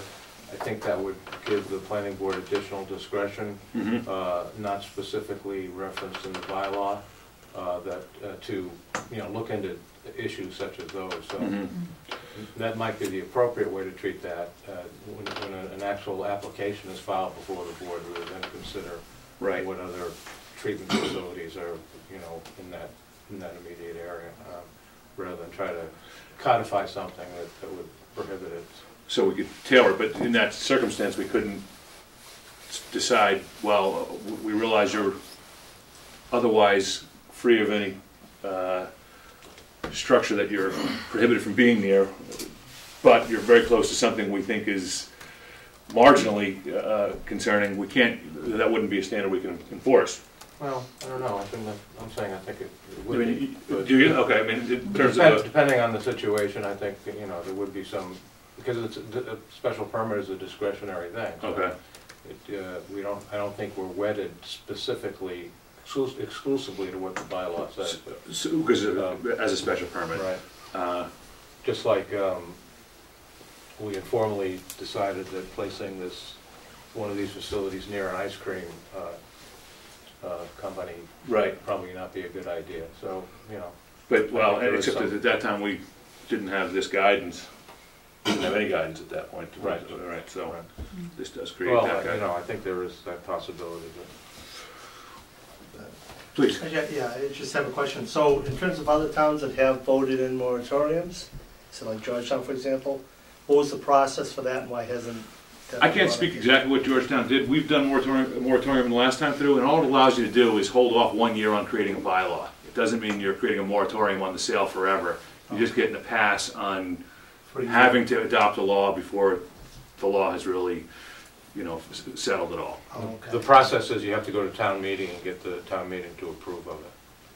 Okay. So it's not something. So it's not a public vote kind of. Well, it is, but it's a town meeting vote. It's not something this board could have done on its own, for example. I see. And then that would only pertain for a year. Is it the same? It's to allow the town to study the issue and come up with a solution.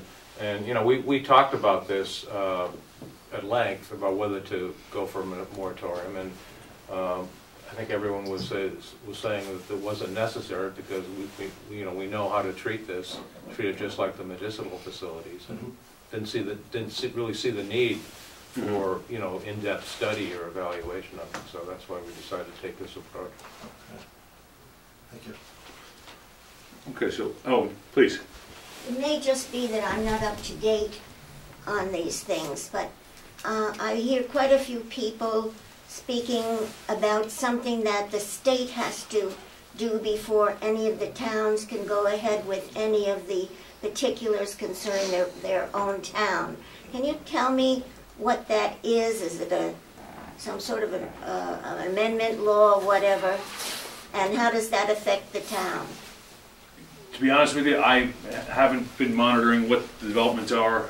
Well, the state's coming up with a series of regulations to govern these facilities, and that's what these facilities are not going to be allowed until the regulations are in place and the state can begin approving these facilities. So. But they do have to. I mean, there's a timeline. They have to have something in place by. I mean, I think they have to allow the first retail establishment in July of 2018, right?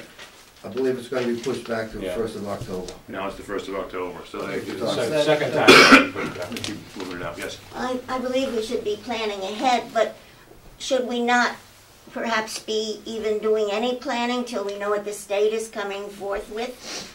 Well, the state's coming forth with, the approval's happening, it's coming. It's just a matter of what the regulations are. So I think we can plan on creating a zone where whatever the state ultimately allows can occur, but I think that's what we are trying to do, is get out in front of it so we know any applicant that comes in, we can point to the bylaw and say, this is, where you need to look and this is what you need to work within.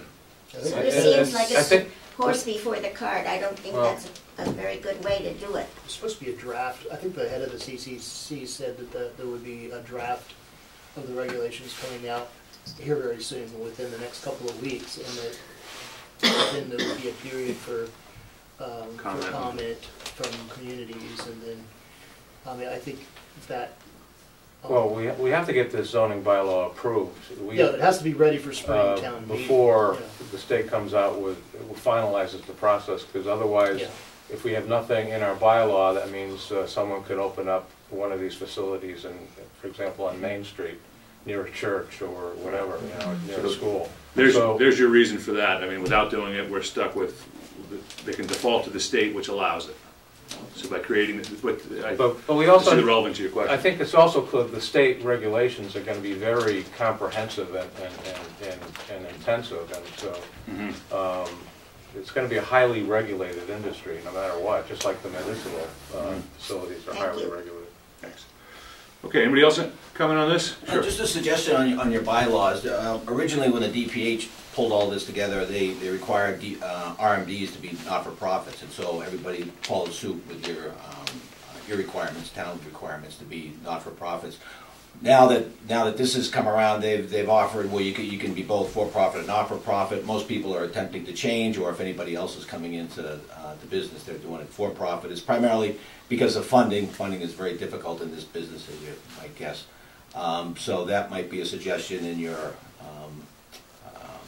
bylaws, is to at least offer the ability to be a for-profit. And now I don't believe it says anything. It doesn't say anything either way. But it doesn't say anything either way. So that. But under your definitions of an RMD, it yeah, does. an RMD, it starts out. It defines the dispensary as being a non-profit, not-for-profit entity, and that would create a. And I talked to Ken about it today. He agreed it would create an issue for profit retail. It would, yeah. That's what it says. Location, so. I'm not sure why that was, why it was drafted that way, but that is, if you look that up, the definition, it does say not-for-profit. Oh. What about the recreational? Is that well, the recreational, the definition,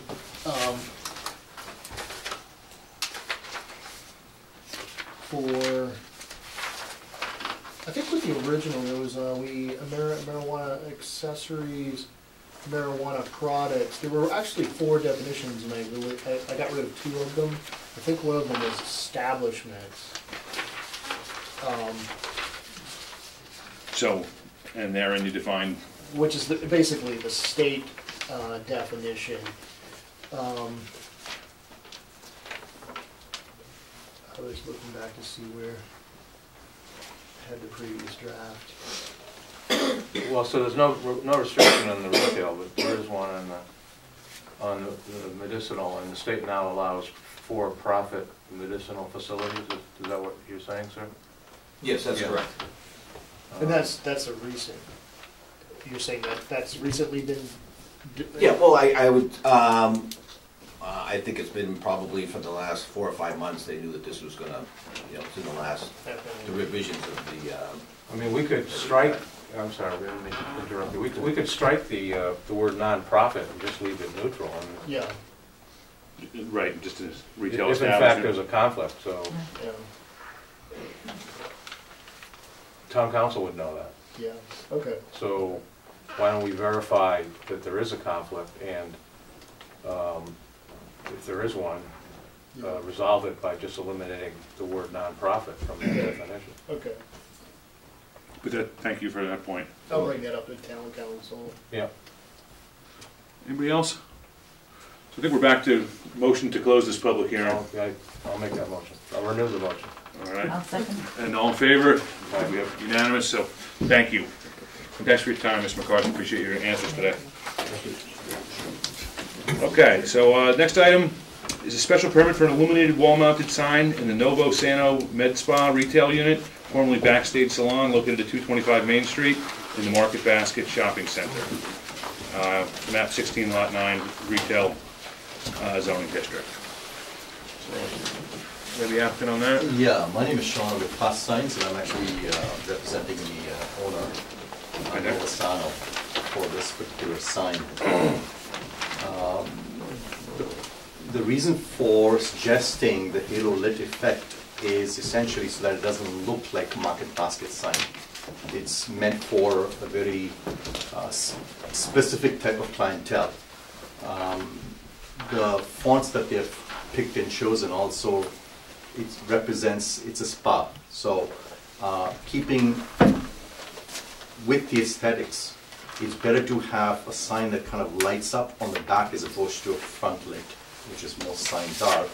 So it's a subdued effect, but it's still, it's upper class type of thing. So it's essentially, that's the image the owner wants to project out to his clientele and differentiate himself in this marketplace. Do you mean, are you talking about a white background? Is that what the sign will have, a white background? Let's see. We've got a couple of printouts over here just to open this. Unless you're in the sign industry, it's hard to. So for example, the sign during the day would just look just like any other sign. But at night, it creates like a halo effect onto the facade and lights up in that fashion. So the raised letters themselves aren't illuminated, the light is directly. It's coming from the back side, right? Gotcha. So the letters themselves are hollow, and the LEDs are placed inside the metal aluminum letter itself, and it's then mounted to the facade, and it looks really elegant. Gotcha. And that's, And this is a spa of some It's a sort? spa, yes. And where exactly is this?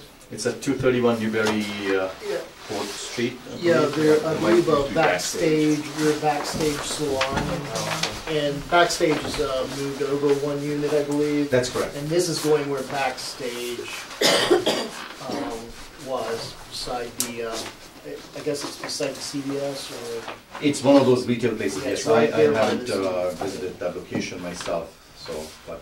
Yeah, this picture is of the location, right? Right, it is, it is. Yeah. But I would just imagine, I believe the CVS is to the right.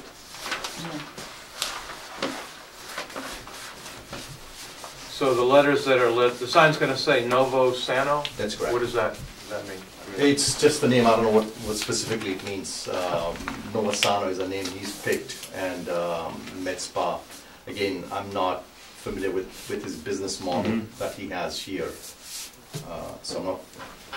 So the background will just be Just the facade, the just facade of the building building, itself, right? and the light is white light that's just being shown on the facade essentially. Is the light behind both the Novosanos portion and the Med Spa? That's correct. Okay. So- Yeah.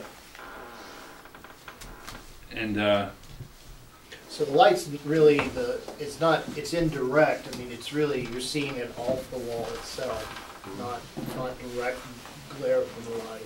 It's similar to, when we see pictures of saints, they have a halo effect behind their head, and that's where we come up with this concept of halo lit lettering. It's funny, but maybe we can relate to it in that fashion a little better. Halo effect. There's a halo happening. And as far as the measured light output, this all falls in line with the lighting? Absolutely, Yeah, this is low voltage. This would be less because those standards are actually talking about, or speaking of light that's actually shining out, where this is actually directed at the wall. Yeah, we're not itself. projecting out onto the Right. street, really, Yeah. that's not the purpose at all, the intention. So if anything, it's subdued, there are towns that don't particularly like glaring lights out there, so Right. this fits in with that It model. does, it's got some cutoff to it.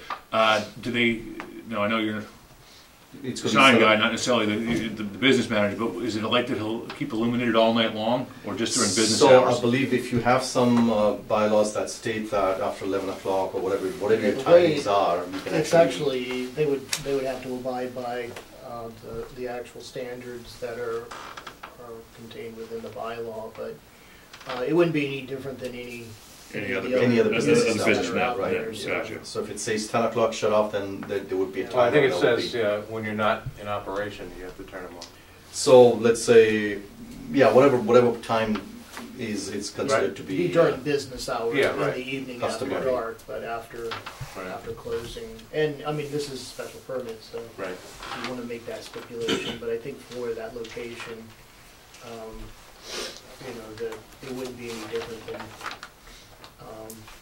I mean, all those units do close down after, so they would have to turn their lights off, if that's Right. what that stipulates. Is this like the NCR? You know, the NCR Yes. building, the same, would that be Halo?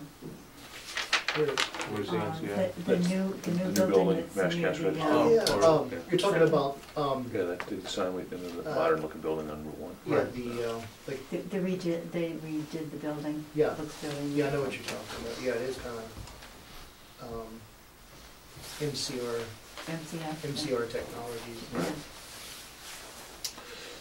Well, what color is the light? I mean, it's white light background? White. Okay, so there's no other There's colors no illuminated? paint, nothing that's going to be And, right. displeasing.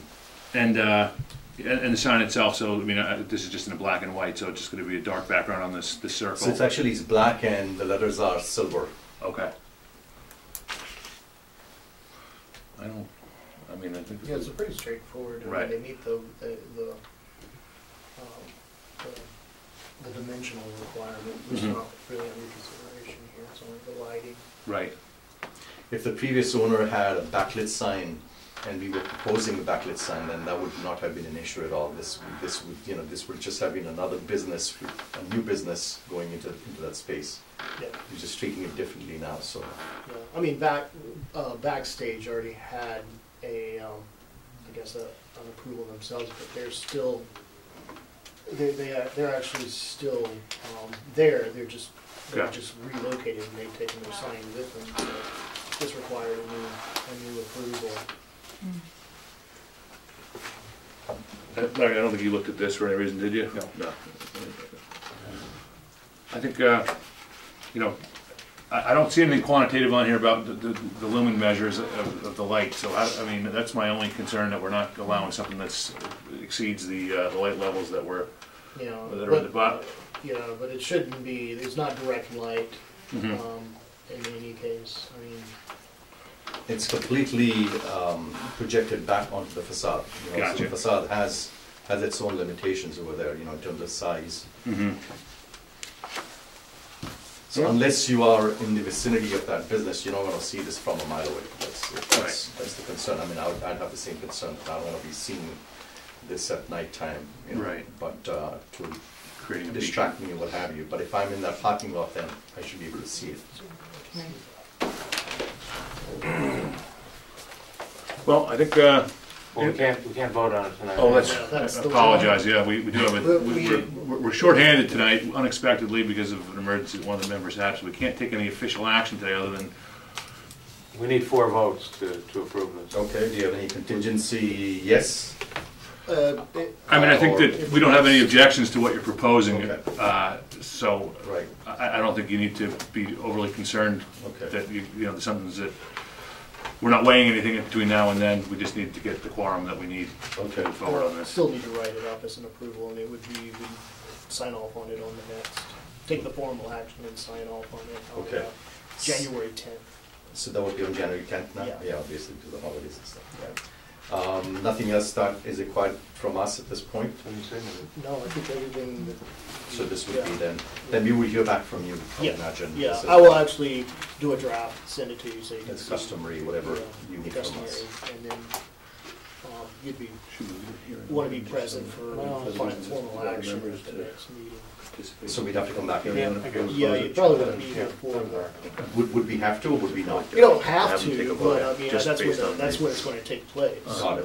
And the fourth Video without member will be here at the time, they will have like reviewed the video Formality reasons, of give this the opportunity meeting, to ask questions of and the so they'll get the applicant. details Yeah. Okay. from So we'll this, continue and this. then they would be able to Okay. vote.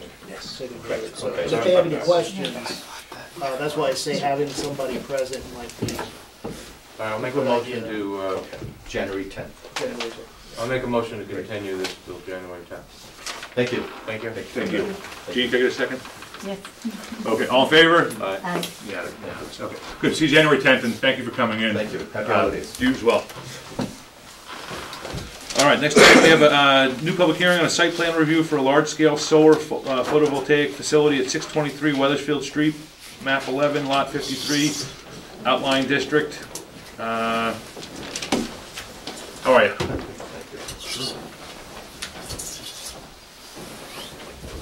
We have our, I believe, okay, great.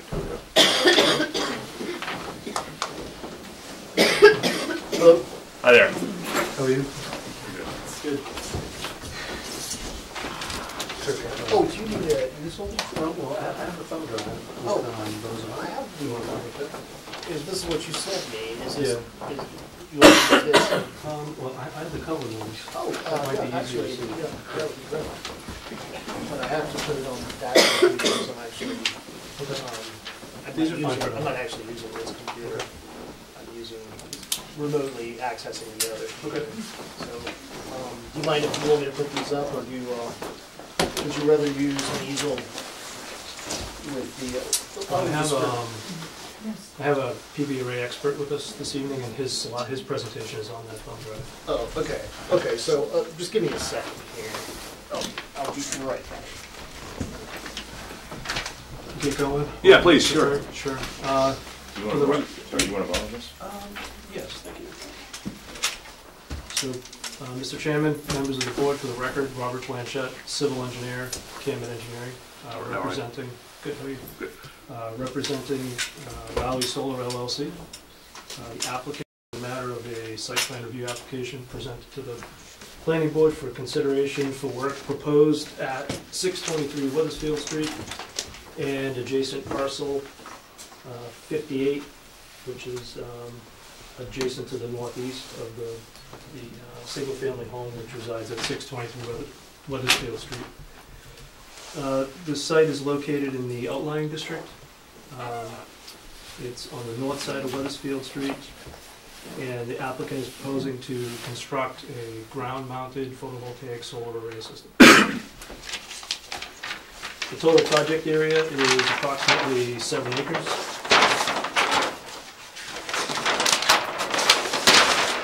And will consist of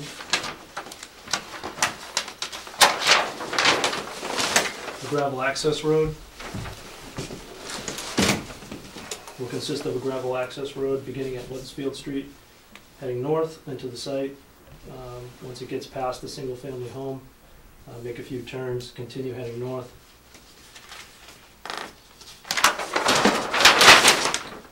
Where it's going to terminate approximately this location. There's a T-type turnaround right here that's been designed to accommodate the largest emergency vehicle your fire department has.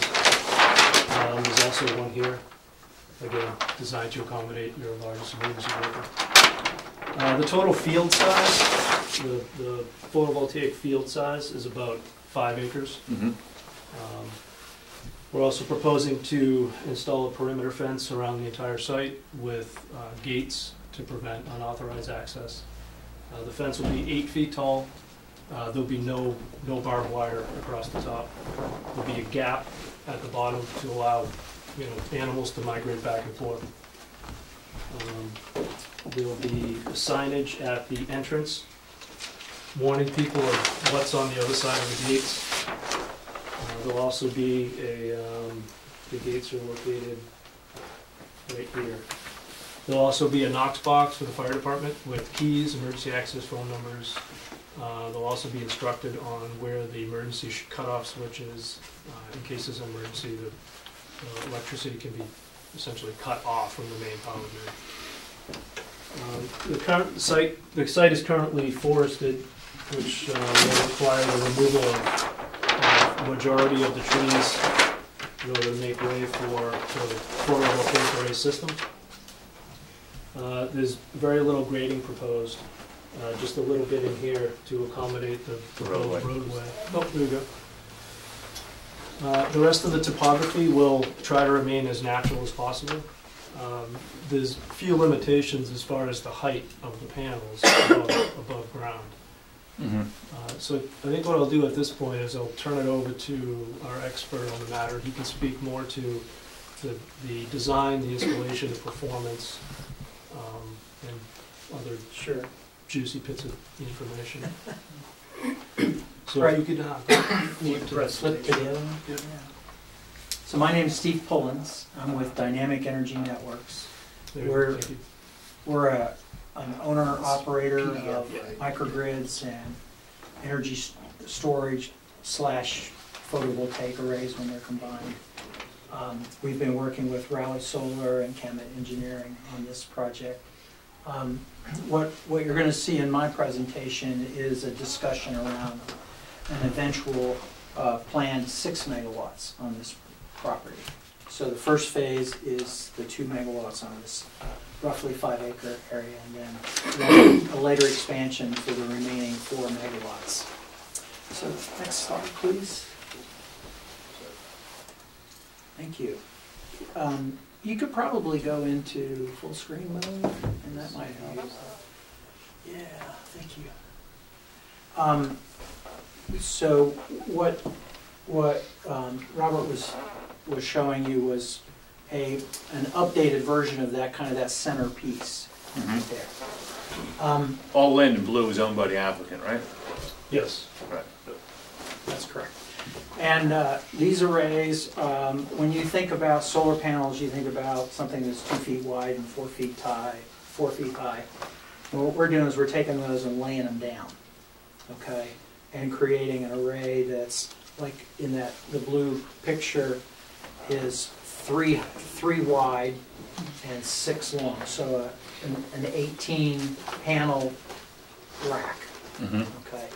Now what that does is that supports better following of the terrain, which minimizes the movement of dirt and things like that. And it also, because if you can go to the next the other thing we're doing is we're using an 11-degree tilt up in this area. And normally when you see solar, it's at 20 degrees or 30 degrees, something much higher. But by using the 11-degree tilt, that does a better job of following the land and allows us to pack things in tighter. Now, obviously, it brings the question, well, what do you do about snow? Well, our analysis shows that January and February, we're going to see about a 10% hit on production. But the fact that we're able to scrunch more into the area. So that's the whole reason they're tipped up? It's not orientation to the source of the energy? I mean, No, that is also okay. a good thing to do, okay. Right, is to point it at the sun. Right. But there's trade-offs in right. that. Because if you put it up, I mean, this elevation, if to point the sun, we should be up around 40 degrees. Right, but when you do that, now you have shadowing effects, and I have to move that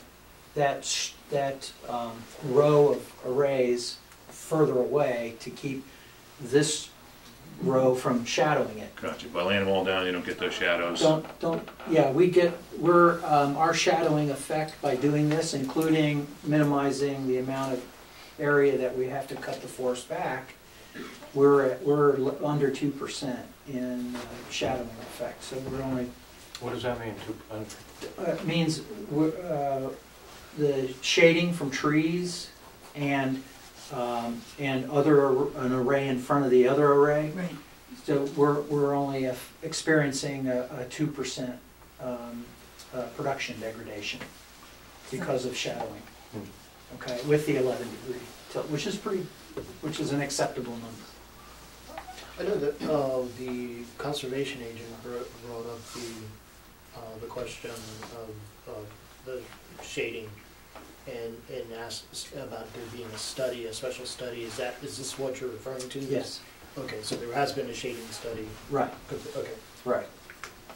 And so that's what we're doing. So what you're looking at for 6 megawatts is about 13 acres of panels and 17 acres in total, which this land will accommodate outside the wetlands and the setback areas. So the lot is 17 acres, is that what you're saying? There's about 100 acres total. Right, okay. But there's a lot of wetlands. Right. And so we've been able to, with some of these techniques that we're using, able to really pack it in to the available land that can be. Well, what's 17 acres? It's 13 acres of panels and then, so the remaining acreage is to accommodate the roads. And the fencing around it. And the separation between the panels, Okay. or between the rows of panels. Well, that's what I was going to ask, because I know when you tip them up, you got good corridors between the rows. If you lay them out flatter, are you losing? You're just You're actually reducing the amount. is that Yeah. So you can actually, so we're doing 14.5 feet leading edge to leading edge of the next row. So 6 of that is panel, and then that leaves about 8 feet to pass by each of the rows of the panels.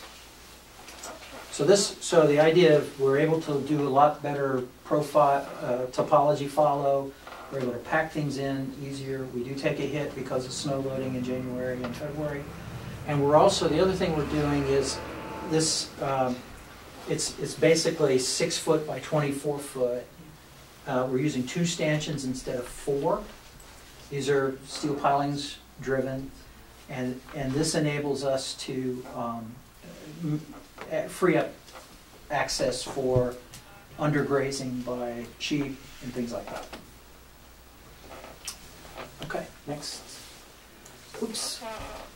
Now, so the system, the Raleigh Municipal Light Plant distribution system peaks at about 11 megawatts, minimum load's about 5, and considering the whole 6 megawatts that we've been looking at, because we wanted to look at this from the long view, the typical peak output is going to, during the 2 p.m. to 7 p.m.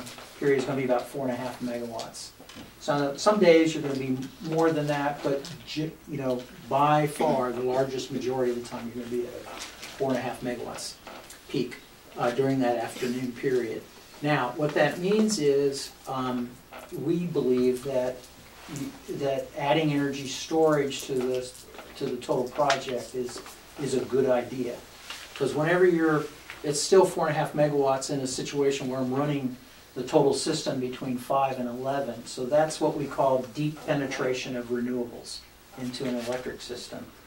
And so it's a good idea to mitigate some of the variability associated with the solar, because you don't want to upset the stability of the grid. So, and you contract with Raleigh Municipal Light for them to purchase your renewables? Raleigh Solar has a power purchase agreement with RMLP. And they will buy 100% of your production? Mm-hmm. What about I'm just curious about the existing solar facility. Do we have 2 now, or is it just 1? It's just 1 right now. The Okay. energy runs sent up here on So what was do you remember what the capacity, maybe It's you know? 500 kW. So what's that, half of a megawatt? Half a megawatt. Okay, so this is much bigger. Mm-hmm. So, but with that, It was permitted at 650 or 650. Was it? I didn't know that. But the other one's not being built? I mean, do we know? I haven't heard any more about it. Yeah. So, I mean, making a couple of assumptions here, but you put those 2 together, you got about half of the power needs produced by locally produced renewables. During the day. During the day, okay. During sunny days, Most No? days. Most days? Yeah. I mean, even in January and February, we're only taking with, your snowfall here. I think the typical snowfall in January is 16 inches and 18 inches in February, and it's still just a 10% production hit. In fact, if you put 1 inch of snow on a solar panel, production goes up. It diffuses the light. You get more of the spectrum of wavelengths. And, now getting way beyond the scope Yes. of this board, but Yes. it's more expensive to produce solar than it is using natural gas or any other methods. It depends. Okay. But I mean, the more solar power Raleigh buys, the higher Raleigh Electric bills are. Based on what I'm hearing, I think it's highly competitive. There's a lot of, so one of the things, if you take a look at the expenses associated with bringing that gas power or that nuclear or that the hydro, is you have the transmission charges to bring it Okay. to Raleigh. This, you don't have any transmission charges. So all that goes from 6 to 8 cents a kWh just for the transmission charges to 0. Mhm. So there's an There's some offset like benefits that in that coming, by okay. having it local and Local, right. distributed. And it also provides a way, I mean, we're talking energy stuff, but it provides a way of hedging, right, against those purchases. If I have a Mhm. good solar month, then I can purchase less out there. And when is it most expensive? Typically when it's hot out. And if I'm doing better production with the solar, I get to hedge that.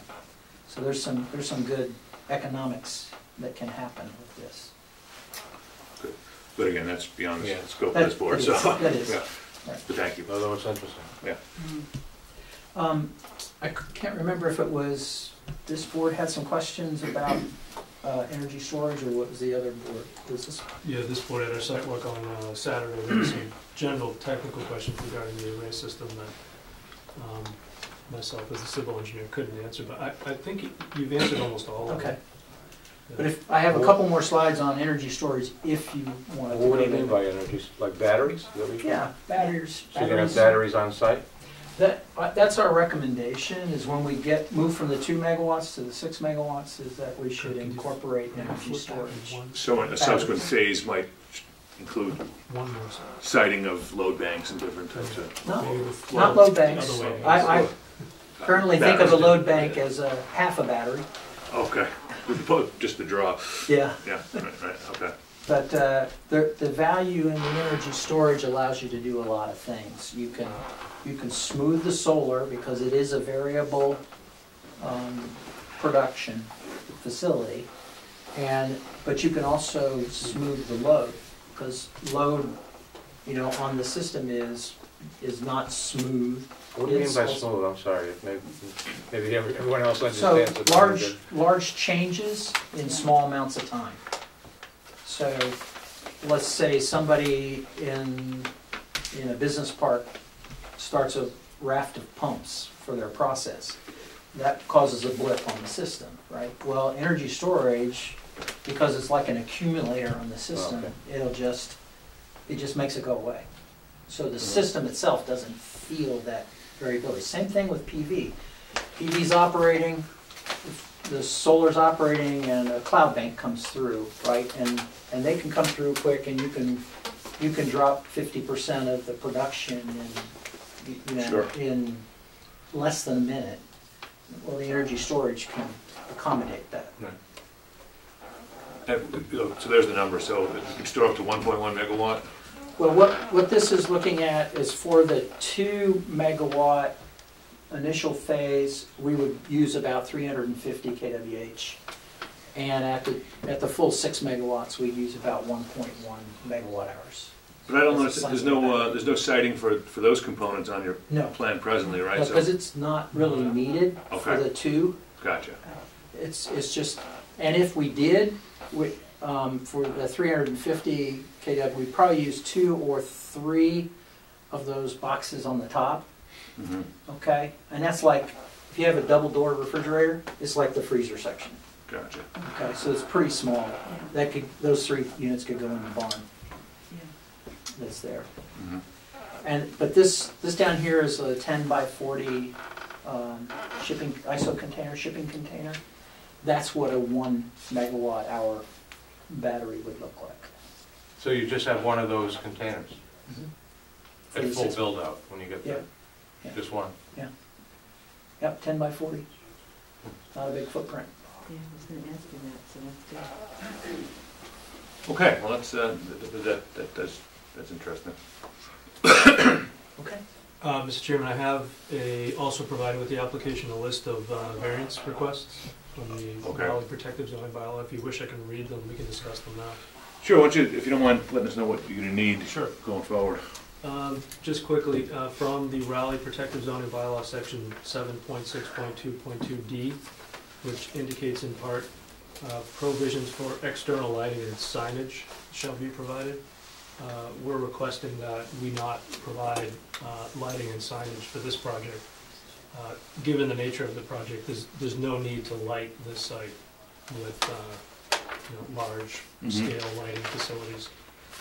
The signage will be the form of warning signs, not necessarily a sign introducing what's on the site. So we'll still have the warning signs, of course, but we prefer not to post on the side of the road what's located on site. Second variance is in regards to section 7.6.2.2E, which indicates in part a landscaping plan shall be prepared by a registered landscape architect. I think it goes without saying there'll be no particular landscaping for this site, other than what will naturally grow once the site is done, completed rather. Well, we have, with the other solar facility that we approved, we did actually have landscaping. Oh, really? In order to buffer it from an adjacent neighborhood. So I think the question is whether anyone in the surrounding residences are going to be visually impacted by this, in which case we might require the planting of some trees. I'm not saying we would in your case, but yeah. But so I wouldn't rule it out categorically, Okay. at this point. Yeah, I would think the site it's totally forested, and we're only going to remove as much trees as we need to. Some of us did a site visit there last Saturday, and, right.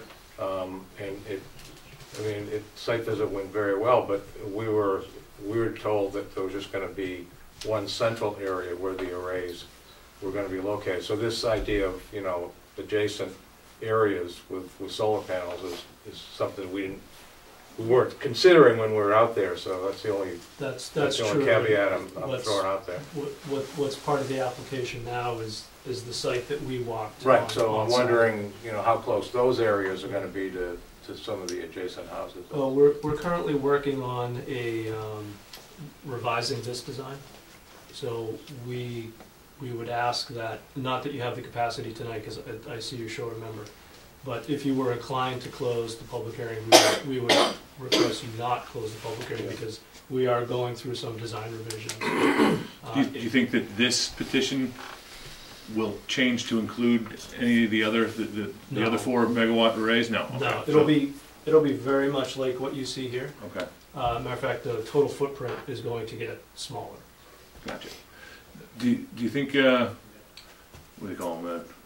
Operational maintenance agreement? Does that apply in this? Well, I mean, the only maintenance I could see, the occasional lawn mowing.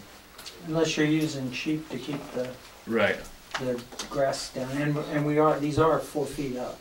Oh, okay, so for the most part, really won't be any regular maintenance. Required with the as part of the approval criteria. No. Yeah, we do expect to maintain the woody growth around the exterior perimeter of the fence, such that it doesn't get out of control. A small sapling turns into a large tree in a short time. We don't want to have to come back to the commission or the board for approval to cut a tree down. So we just assume put that activity in place now, so we can maintain that area, keep the fence clear of debris, of vegetation and woody growth. So I do have, there is one more variance though, if I can just finish this and we can move on to additional questions. A variance in regards to section 7.6.2.2H, which indicates in part that architectural drawings shall be provided showing the facade of any buildings. Yeah. That's clearly not applicable to this site. Sure, and so you'll just work on getting those submitted. But I mean, I think the basis for the request for the waiver is pretty clear. I understand why you're seeking those. Yeah, the list was provided in the application package. Good. So you have those. Oh, good. All right. Are you looking for approval at this time for all 4.5 watts or just the two? Just what you see here. Oh, okay. On this application, in this application package, which is the same site that we walked on. So we look. Okay, so at some future date, if you decide you want to expand it, you'd come back to the board. Yep.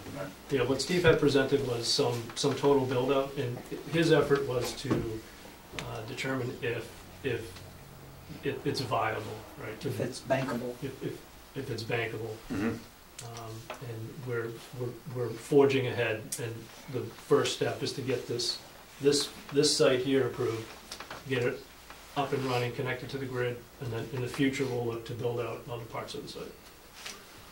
Gotcha. Well, no, I appreciate knowing that there might be something coming down the road. It gives us a little perspective when we consider this one.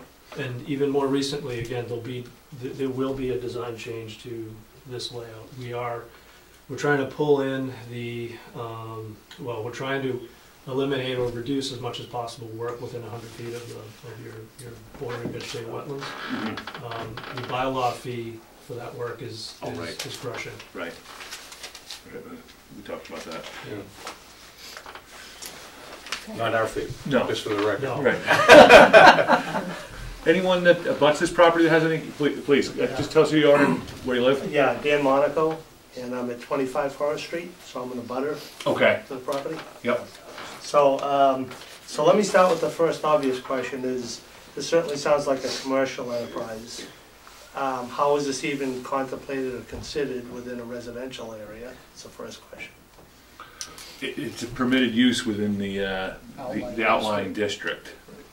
And it's not considered industrial, right? It's no, I mean, it's, well, so what's the definition of industrial? Well, it's specifically allowed in the bylaw if you were to look at the provision. Yeah, and we can show it to you if you'd like, but the bylaw specifically allows solar voltaic facilities throughout the outlying district, but the intent was that the board, subject to the approval of this board, and the intent was, and what the board's practice is before approving these types of facilities, we make sure that there's no, as I said before, no extreme visual impact on any abutters. So,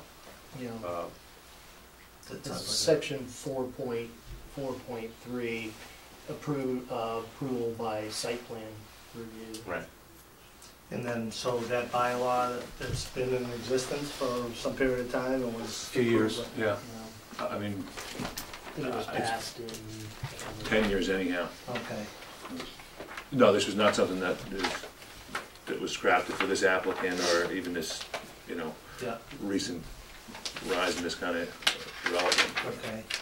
And so those bylaws are not something that was necessarily voted?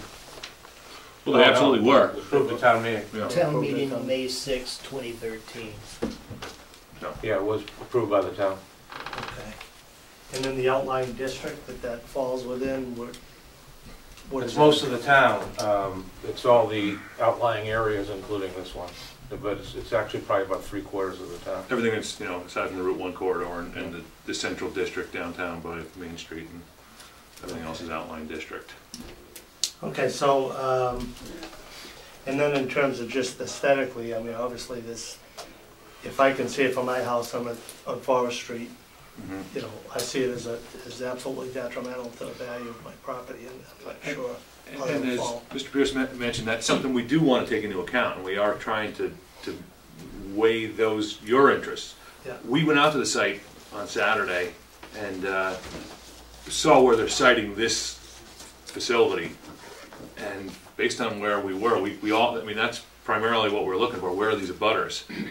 And with no leaves in the trees, I don't think I saw a house. Right, it was a worst case situation because the leaves were, I mean, I think I could see in the distance on either side a house, but it was a very obscure view. Can I get an idea on the map where?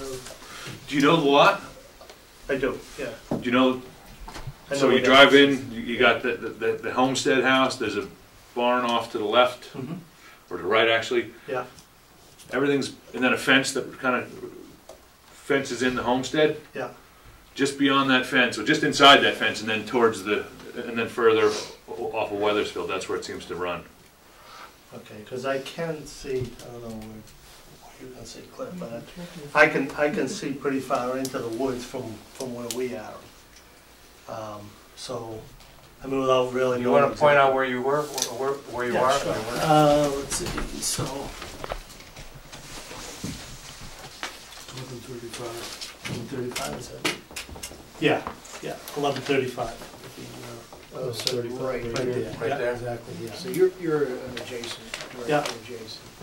Yeah, so just in terms of where those, It may have been your house. I was able to see an outline of the house, but, or at least part of the house, but it was very obscured. I mean, maybe that was your house I was looking at, I don't know, but, the fortunate thing is this site is surrounded by wetlands, so those can never be disturbed, and those will help to provide a nice buffer, it seemed to us when we were out there. so the land that's clear, that you can see on this, where would it be relative to that? Behind that. Just north would be, the facility would be up in here. Okay. I think that would be visible, because it's an uphill grade on that, you know. I mean, there's some, it goes up and then it tails off towards the... Yeah, and that looks like that's on a higher elevation. It is a little higher, yeah. So I would say, looking at that, I could absolutely be able to see that. I'm not so sure, but, Yeah, we were, so the And you're welcome to closest, come by my property and, well, there's nothing, you know, we could actually do another site visit too. Sure. Walk out there and you yeah, I can would see. appreciate that, too, Yeah. at least. Yeah. And then, I mean, if we went to your property, we wouldn't know what we're looking at, you know, I mean, but from the site, we can see your house, see if we can see your house, you know. right, yeah.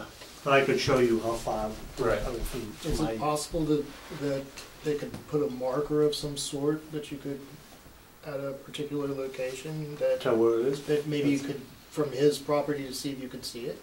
Is that possible? Yes, anything's possible. Right, I mean, but, to have some kind of color marker? yeah, I mean, you saw how many stakes we had out there. There was one like every 100 feet, Right. pink, orange, yellow. So, I mean, I would argue that if you're standing on forest behind the property, you're looking in the general direction if you don't see a stake. Well, a stake compared to an pink, 8-foot orange, fence is a yellow. big difference. And I mean, if you could put up like a pole, like with a flag. We've done that, 15 feet, at for, the, like at the, like we did at the barn. yeah, try to see it if you could see it at that distance. So, I mean, that's certainly one of the elements of what we're trying to do, but I just, you know, I wouldn't want to lead you to think that, okay, you can see it, therefore we can't approve this. That's not necessarily the standard we're working around. We want to see if it's going to have a, you know, material impact on your use and enjoyment of the property. Would it have any detrimental impact on the community, the neighborhood, the characteristics of the neighborhood? And for the most part, if you can't see it, I think, you know, it's a good use of the property. Yeah, if we can't see it. And if it, you know, so we will, and to the extent that you may be able to see it, we want to know the impact of that. So, I mean, I think it would be hard to say that,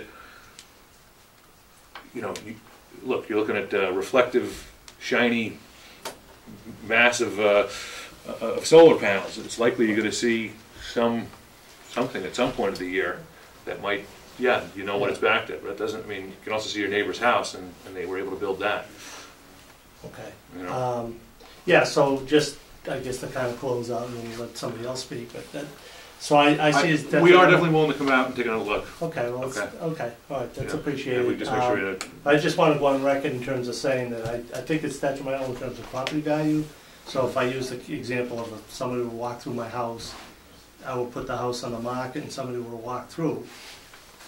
You know, as a buyer, I would be concerned in terms of the property value. So. On the other hand, Yeah. you can be sure 40B is not going in your backyard. Yeah. With 40B being, you know, something that, Housing you development, know, yeah. so that you didn't. Yeah. So, you know. It's a consideration. All right, yeah, if you could, No, we at definitely least will. walk the property. Thank you. Thank you. Chris, if you'll give name and phone number Oh. to Kirk, I'll follow up on that. Oh, thank you very much. If you would, we'll just make sure Kirk gets your phone number before we Okay. break, and then we'll definitely follow up Okay, on that, good. okay? Thank you. Thank you. Okay. And Mr. Graham will take care of that. So you got a comment? I do. Yeah. Cliff Mello. I live on the corner of Brook and Forest. Okay. Thinking of Forest, how many feet off of Forest is the first panel? I don't have the answer, but I asked a similar question. It was over 400 feet from the corner to the nearest property, to the nearest lot. And as I have been sitting listening at this meeting, this is the initial proposal. I'm assuming that there's going to be more proposals coming in as I'm sitting here absorbing what's going on. So meaning that this is going to expand and expand. The first site, we may not be able to see where we live, and it may be just fine. But as time goes on, and this project keeps expanding, it's going to be in our backyard. Well, which I fear. That's why I The same asked as Dan. that question. So they're seeking approval for just the initial phase of it. Which is 5 acres. Yeah, 5 acres of to the extent that they want to expand that, they'd have to come in they'd have to file a new application with us, and we'd have another public hearing, and we'd address those issues at that time in terms of what additional impacts we're going to have on the neighborhood. So I understand that it's 100 acres, but I think if you clear cut 17 acres, which is the down the road possibility, that's a huge parcel of land. And I'm concerned about clear cutting, I'm concerned about the environment, and I'm concerned about where I live and what's going to happen. And is there going to be a border, a Canadian hemlock, because it grows quickly, border that will hide the panels from us? A couple of things. We're only looking at this 2-acre array, and that's all we're here to decide today. Just because if we were to move forward on this, doesn't mean that he can guarantee going forward. And we're not deciding it today. Right, I should also do I understand that, yeah. The kind of shading, landscape shading that you're talking about is exactly the type of thing that we would propose if we felt like there was something we needed to mitigate in that regard. But we'll consider that when we know what we're dealing with. If it's necessary, if it's reasonably necessary, we'll ask them to do that. And if it's feasible. But also to address your probably more important point, we're not dealing with the environmental here. The Conservation Commission they've got a great deal of work to do there, and they are addressing those issues. They're looking at the wetlands, they're looking at the clear cutting and what the impact of that's going to be on every aspect. Right, I had a long conversation with them. So I mean, as much as those are real concerns, fortunately for us, they're not on our plate. Yep. Okay. Actually, the distance from the corner of Brook and Forest to the nearest panel is about 700 feet. Say that again? From the corner of Forest to the nearest panel is about 700 feet. So that's 2 football fields plus... That's another 30 yards or so. Yeah. So that goes over the brook and then down the backside before the first panel starts? Correct. Anybody else about sure? Dan Graves, 624 Weathersfield. I have a question about where the access road is. Can you go back to the first slide? Sure. And is that the only access road? Well, only because the applicant knows, we asked this question, I'll let him answer it though. I know where we're going with it though, because it was our concern as well. Yeah, so currently the proposed access point is here. One thing that might be helpful is you can show them where the current driveway is.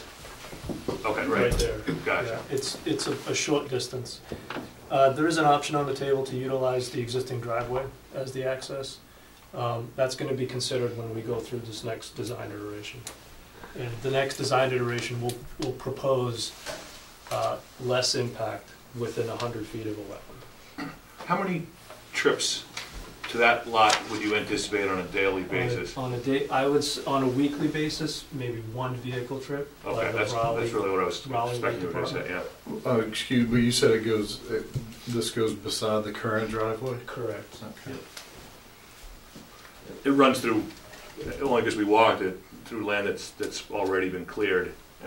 And in fact, they were considering removing a building that's there to make way for that new roadway.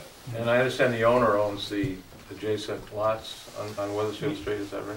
Correct. So these 1, 2, 3 lots right here. Okay. This one, that one, that one.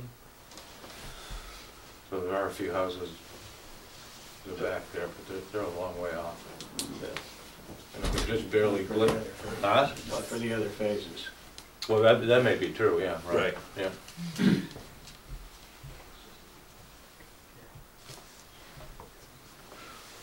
Anybody else, any comments we can try to address? I mean, going to result today with a continued public hearing because we have, don't have a quorum in any event. But sir? Oh, we have a quorum.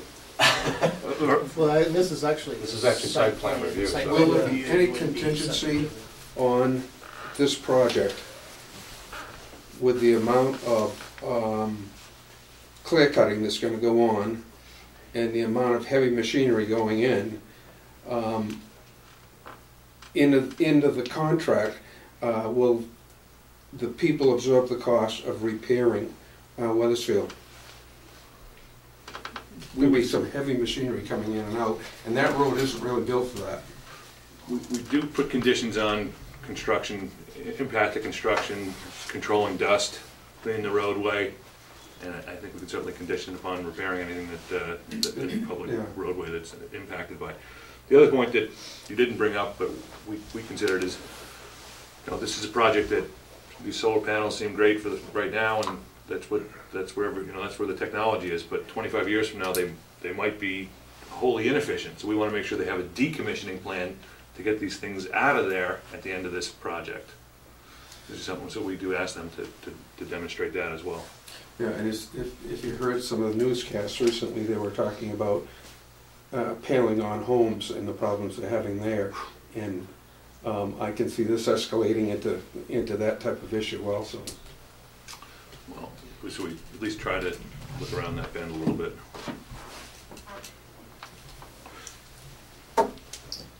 Larry, got any? Yeah, can I ask you? Please. Yeah, I don't have a written report because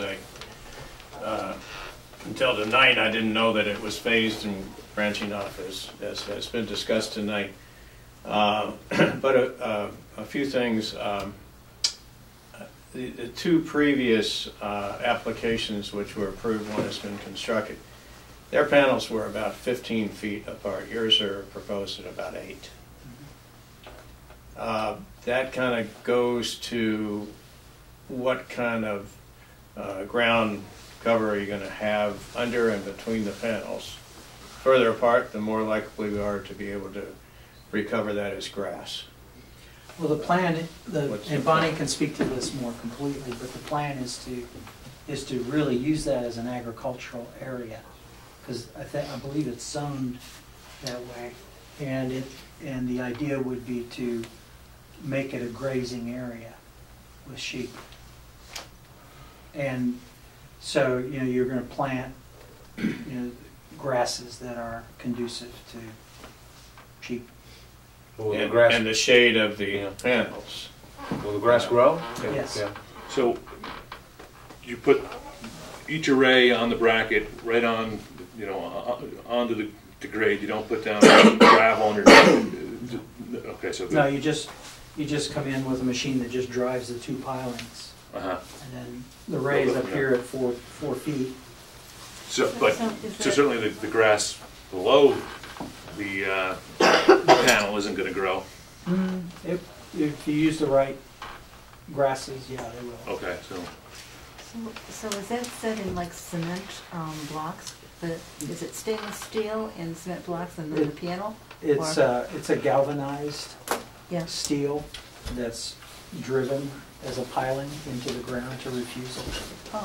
And thanks a lot. Okay. That's okay. So, when we considered these in the past, I think I understand where Mr. Graham's going with this. The tip was higher. You said it was 20 degrees. We were less worried about runoff because, well, it's currently absorbed into the permeable ground that exists below it. Now, if you put these panels up, you say grass will grow, but it seems to me like a 24 by 8 panel, is going to block a great deal of the sunlight. There's going to be some portion under each one of these panels where there's no vegetation growth, or it would seem. I can't see how.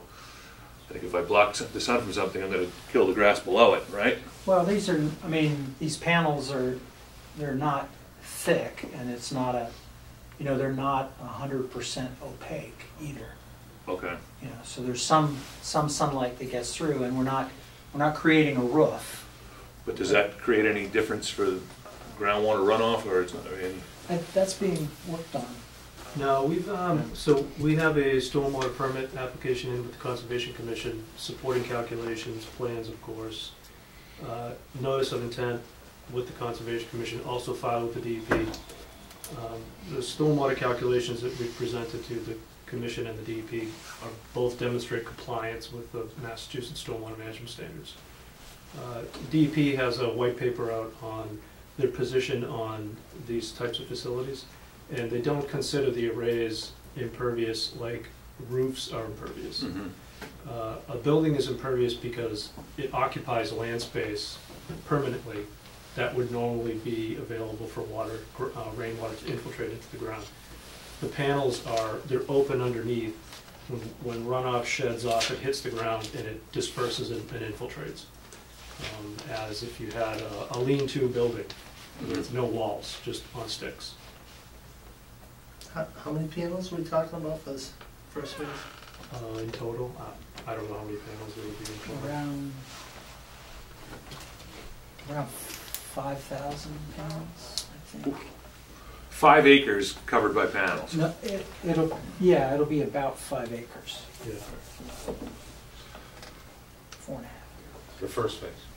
In the first phase. All right, well, I'm going to ask the, please, go ahead. No, I didn't. The white paper that Bob's talking about is DEP policy 17-1. That sounds right. Yeah. I don't have a copy with me. It's white. Yeah. couple of bullet points in there. Solar panels rows are spaced in a manner to allow sunlight penetration sufficient to support vegetation between the solar panel rows. So in the end, I'll be looking at that for both the planning board and the Conservation Commission. Another bullet point, panel drip edges, our leading edge of panels are no greater than 10 feet above the ground surface. Yours are 4 on the leading side. edge and about 5 feet 4 inches on the high side, 5 feet 2 inches on the high side. And maybe lastly, I'll try to not run this too long, but you've got a variation of topo in this first phase. It goes from 66 up to about 76 in contour, back down to 64, and it rolls. It's got a space in the center. According to the first plan, and this plan looked a little bit different when I saw a glimpse of it, but how do you propose to roll the panels without basically grading that property? Well, again, the way we've structured this in a 3x6 array, all on 2 stanchions. So that's a 24 feet by 6 feet. So if you've got a topology that's rolling like that, then this one can be this one will follow the topology here, and then the next one follow it like this, and then the one on the other side follow it down. Okay, so we'll just it'll all be topology. They can be truncated then to that's over the terrain. Right. So from going from this 3x6 to the next 3x6, it can have a different lay with the same length of support columns. So you like stepping kind of? Well, across the row, it'll be just following the terrain. Now, a step, this one will have that 11-degree angle, and then the next one, which will be basically starting 8 feet behind the last one's finishing. That whole row, there's a step associated with the backside of this to the beginning of that. But it's only a foot difference. But following the topology, we have to look at, we were talking about this today, is that if we're on sections where there's a 6-foot, depression going off the backside on the north side of a hill, we will have to look at how those are following and make sure that we're not creating a shadowing situation. Is that something that this next iteration of plans you may be doing some grading in some parts? Yeah, it'll be localized. Yeah. It'll be as minimal as possible. So the plan that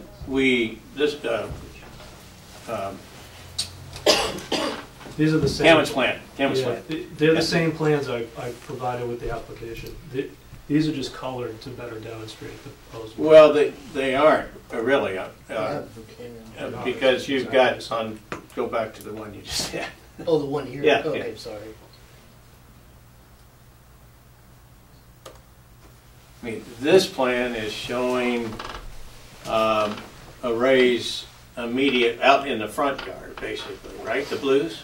Mm-hmm. So the shorter one is all the way back to where, I guess, that first road on your plan goes off. Yeah, that Yeah. section down there is Yeah. not part of the first 2 megawatts. Okay. That's the Yeah, later it's- phase. No, I know what Larry's getting at. Yeah. Yes, you're right, there are slight differences. This was generated before we had completed this and made Okay. the submittal.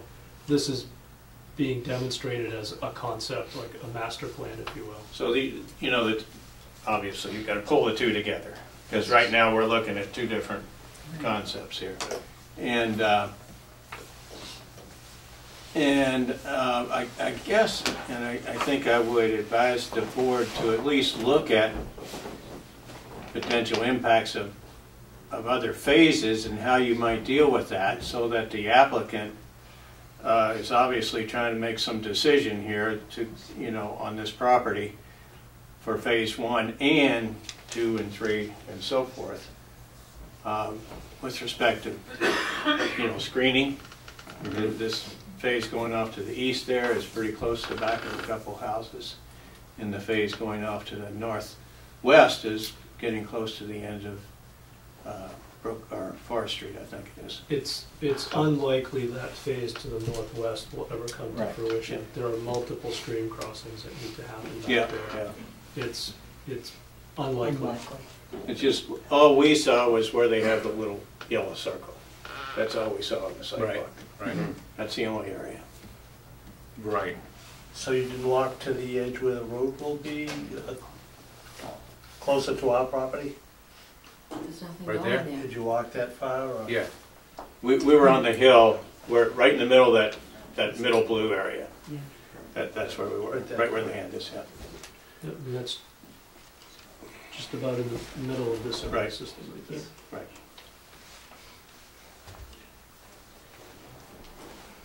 So I think the board should probably kind of look at the whole picture as well as, that individual. Well, if part of that seems like it's unlikely to ever be built, do we really have to look at that? I mean, Well, I think you ought to have an opinion of it if the applicant is planning on it for the success of the whole project. Yeah. That's all. I don't know what he's, can he get by with this first phase only? I don't think that's what I heard tonight, or maybe I was hearing something. Well, this first phase is, you step in whenever you need to, the first phase is the launching off point for the project, right? Right. That, it is viable. I mean, it's viable as a standalone project, right? And Yes. that's- Larry, I think you're suggesting that our approval will be limited to phase 1, which we've been calling it. Right. But we would also take a look at these other locations and maybe come to an informal determination as to whether they're permittable as well. Yeah. But not a legal one. To not permit them, but Right. whether or not they are viable, as Right. viable as this first phase. Mhm. And I do think to the extent that, they're gonna be fencing this and it may be visible, I mean, that type of shading is something we'd want to see installed so that we are reducing the impact to the abutters. I think we have a lot of natural buffers already there. I mean, 700 feet's a good long distance. But, yes? Hi, Bonnie Berkowitz, the owner and developer of the property and the project. What I would request the board to do is that we collectively address the 2 megawatt project that we are requesting to move forward with. That's it. That's all we're here to do. We could have conceptual plans about many different things one day that may never, ever happen. So I We have appreciate- master I plan in town, though. appreciate We do Because try to it's look beyond just what Yeah, you're and coming that's to why us we with. shared So, it. I mean, That's I why appreciate what you're saying, but we shared it together sure. on that, for that purpose. We're very aware and sensitive of our neighbors and of our farm for nearly 50 years, which is in production. We are a USDA farm. We are in Chapter 61. We can timber the area how we choose to do that with our forester who's involved with the property. We also have crops. We also have, for many, many years, harvested wild mushrooms. Internationally, as well as other states within our nation, under panels, we have a number of different varieties of species that we're planning to utilize, one of which would be some type of mushrooms with the sheep, not mechanical mowing. So we want to have the lightest impact whatsoever for not only for us with our farm that we're merely stewards of for next generations to come, but also for our abutters in the town. That's it. So all we have is a 2 megawatt project, but we did, in the spirit of communication and working together, we did want to share something that's somewhere on a thumb drive. No to further a certain than- extent, it's up to the applicant, isn't it? If the applicant wants us only to look at one portion and not get into the other areas, then I think we would do that. But there's some risk. I mean, I think the only thing Mr. Graham suggested was that we take into account the possibility that if these other phases are developed, that what we do here doesn't cause us to have to redo something or change our considerations as we approve something in the future. So, I mean, I think it was just an open-ended idea to look towards the future. Yeah. I think we try to do that in everything we do. But that being said, your application is on there's 4 corners on that piece of paper, and that's all we're looking at. So, thank you for Is the phasing going to be shown on the final plan? No. Okay. Yeah, no, I mean, there is no other phase at this point. That is up to the applicant. They don't have to put, phasing on everything on them. But there's some risk of doing that, because if the next phase may not get approved, so. Right. And that's why it's their consideration, but I asked the question just the same, is this viable on its own? And it is, so that's, but that's not for us to worry about. So, just so back to the point on in terms of vegetation and a green, I don't know what you call it, green wall. Yeah. Could that be built in so that the fence isn't visible if you would put evergreens or whatever along that? Well, I mean, I think Mr. Graham said he'd go out and take a look at from your site towards this site to see what those sight lines might look like, and as a result, if it's going to be something that he's that's something that needs to be addressed, then that's how we would likely address it. Okay, so it could be built in as a requirement, I guess. It would, we were talking about a landscape plan. We probably want to see where those plants would go on the plan. So there are other options too. It could be a green vinyl coated fence with green slats to make it look more like more like the vegetation that's already there. Vegetation, yeah. As opposed to planting arborvitaes or other green plants. I think having seen some of these projects in the past, we've tried to address those things with accommodations that keep the people at a butt. And we did that with the other solar facility too. So Central Street was huge in that regard. Yeah. So we are absolutely considering those things. Okay, great. Okay. And now where is the other site? I'd be curious to see. Central Street up by the it's behind Raleigh Garden. Yeah, Raleigh Garden. Country Road right there. Some fields. Okay. All right, thank you. So I think we better look towards wrapping this one up. Right. I'll make a motion we continue it to our next meeting, January 10th. January 10th. Second? Second. All in favor? So we're going to unanimously agree to continue to January 10th. Okay, thank you. Thanks for your time. Okay. So, nice job. Thank you. Yeah. Thank you. Thanks, David.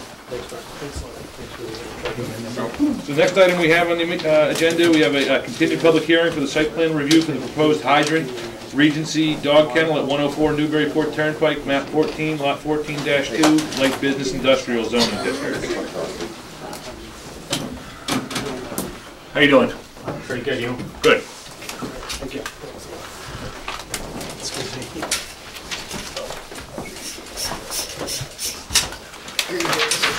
It's funny, I could tell that guy didn't have your tripod figured out. I was going to stop him again in the middle of it. Rich, I got them all packaged stuff ready to go. Okay. They're in the individual. Oh, thank you, sir.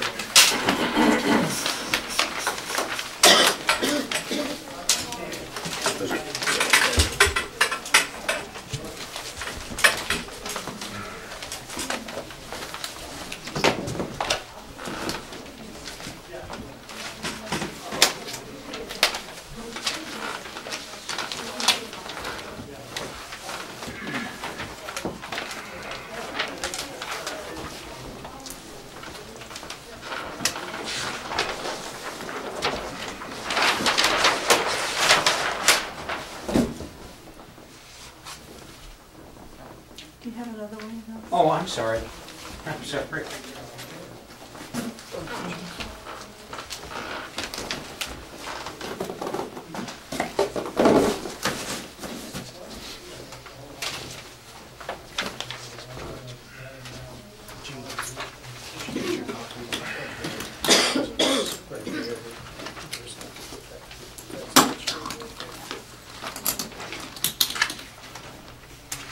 This is the first time you've seen this, Larry?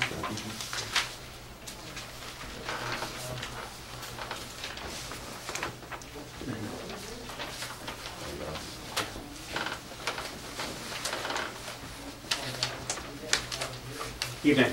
Evening, how are you? Good. Rich Williams with Williams and Sprogis.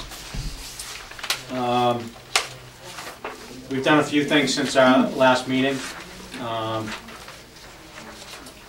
It was requested that we do a site distance study, and as we expected, there's an obstruction to the site distance. The report that you have in front of you outlines the process, but the bottom line is that the posted speed limit is 50 miles an hour in this stretch of roadway. Our speed study indicates that in this location, the 85th percentile is 48, which is slightly less than the 50. So we would design by the posted speed in this case. If it were 85th percentile with more than 50, we would design by that. But in this case, we go with the higher number, which requires or suggests a site distance of 425 feet. 425 feet is roughly up here. So you'd be able to see a car in that location. There's a section of retaining wall here that is in the way, and we have provided a plan. There's a detailed plan on the last sheet 5 of 5, shows the area of the wall that would need to be reduced, and some revised grading that would need to occur on the top of the wall, because if you look at that wall now, the wall looks something like this in cross-section.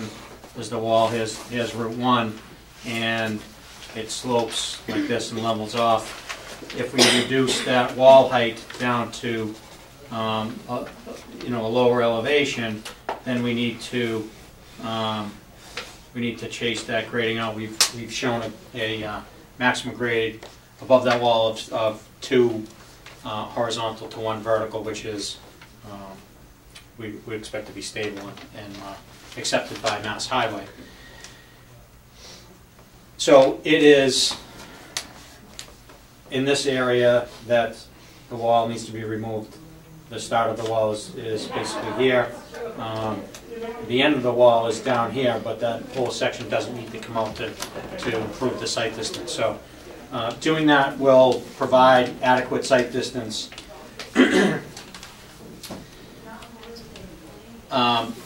That we expect will need to be signed off by Mass Highway. We have an appointment on Tuesday of next week to meet with Mass Highway regarding this entrance and the reconstruction of that wall together. We also need a permit from Mass Highway for the utility connection. That permit actually comes from the town of Raleigh, but so there are two permits that will be required from Mass Highway, one for the utility connection and the other permit for the rework of this section. And we're not sure what, if any, amendments they're going to require at that entrance, but we will find that out next week.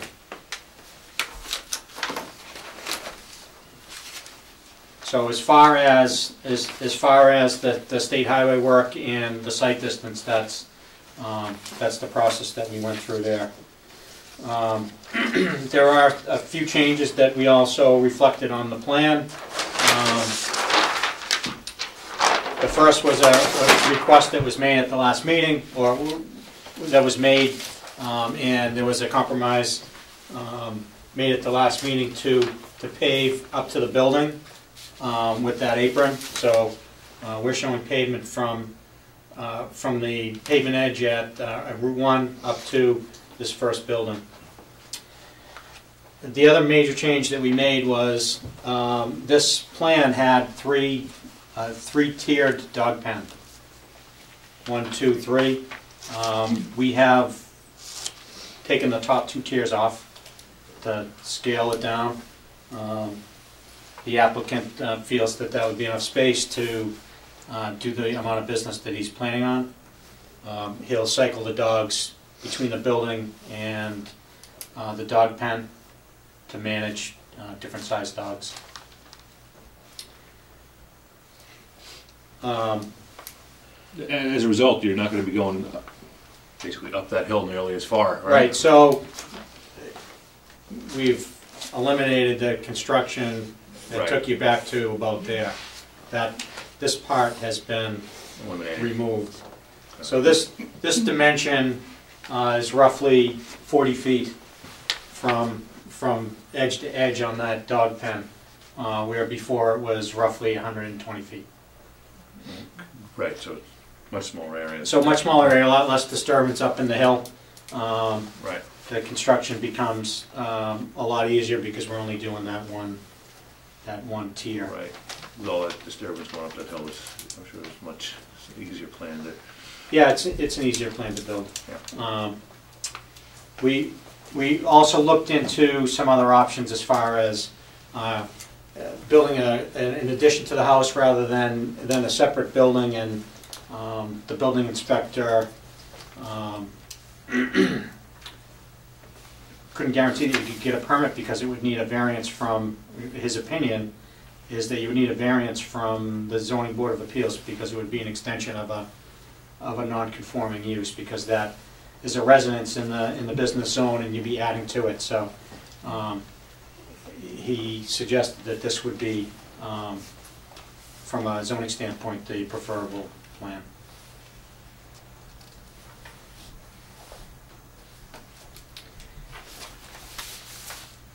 So we still have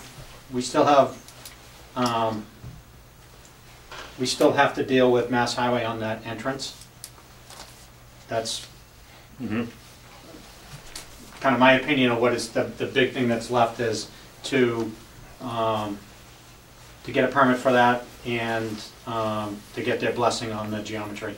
So when you meet with them, you'll hopefully get some feedback or yeah, we should know what they're going to require as far as geometry changes, if any, to that entrance. We have the permit soon, or how long does that take? I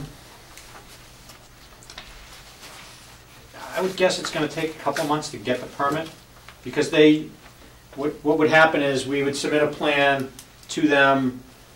They have specific requirements. You've got to show a couple hundred feet in either direction.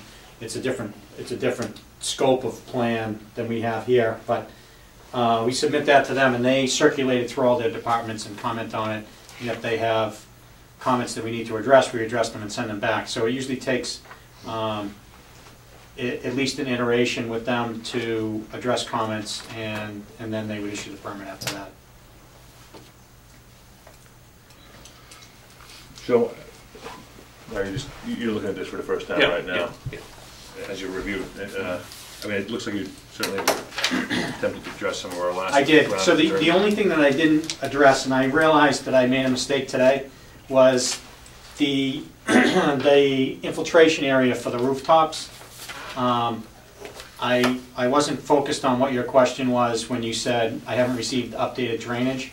I was thinking that you were expecting updated drainage for the overall site, and I was saying that I didn't change anything.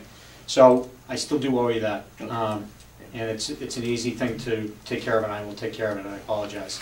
I'm not doing that up front. But other than that, I think I've addressed everything except for that piece of it. Mm-hmm. Well, it sounds like you're moving in the right direction. No, I definitely think this, Subject to Larry's review, of course. Right, of course. So I'll move to continue this to January 10th. Just one Yes, question. Rich, would you just review what you're going to do with that wall? I was asleep, I guess, when you first started. You're removing part of it? No, nothing. If we have enough site distance. Oh, I you must have missed that. I think I just went to sleep again. Everything's fine. Yeah, everything's fine. The board already agreed, they voted on it. This section of wall needs to come down. Okay. And it's reduced by, it's a couple of feet. It's about 2 feet.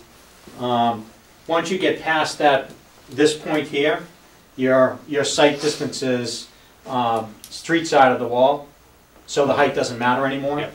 Yep. So we need to take this down, and then as a result, we need to regrade above the wall so that we have a stable slope. And that you feel you can do? That was my question. I thought I heard. Yeah, because and I think when they built the wall, they didn't have control of this property, so it was hard to take care of the slope. But where we have control, we can continue the grading up into the site about 10 feet to take care of it. Okay. All right. And if you have to, you could actually build a wall up on your We property. could terrace a wall, but I don't think it's build it down. necessary yet. Okay. All right. Yep. Good. Good. No, I think, it's been a while since we made progress in the right direction. You certainly have done it here. I think we were, pleased to see that work. See it again in a couple. I mean, the next time through. So the next time through, we should have we'll have met with Mass Highway and at least be able to tell you where we're at with them. Mm-hmm. Maybe not have the permit, but. And I'm sure by that time, Mr. Graham will have a chance to take a close look at these plans. Well, I can. I think I'll just hold off on looking at anything to do with the wall and the sight distance and that until you. Sure, I'll communicate that we've spoken to them, and if there's nothing saying that we can't do it, then I'll just let you know that. Okay. Good. So continue to the 10th. I'll make a motion. I don't know if all in favor? Give them enough time to do that. Yeah. I think so. Yeah. It'll be enough to give you enough. I mean, you'll have met with the DOT. You're Yes. not going to get a whole lot of response back from them by that time, but at least you'll get an impression. But you have enough time to do what you need to do when you're okay. Yeah. I know the holidays come up. Yeah. Okay. All right. Appreciate Continue it. on the 10th. Who's the second? Gene. Wasn't Mark. Thank you. Thank you.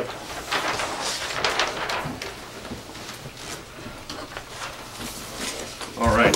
We've got a marathon meeting today. Informal discussion with. Thank you. Thank you. Have a good night. Yeah, have a good holiday. Thank you too. So is Mr. Avezara here today? Tony Cappuccini with Hayes Engineering. Oh, okay. Representing. Good. Wondering what you didn't look like Saeed, so I wasn't sure. Thank you.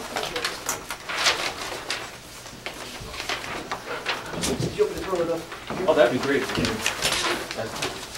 want one of those in a formal discussion, or if you want to hold on the phone show? Whatever you got.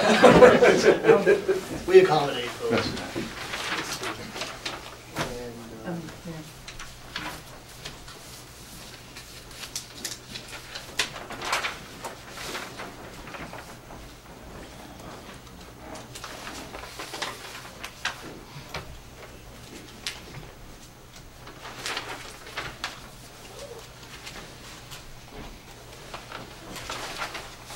Why don't you just tell us where you're at with Cindy Lane, because that's been a long-term.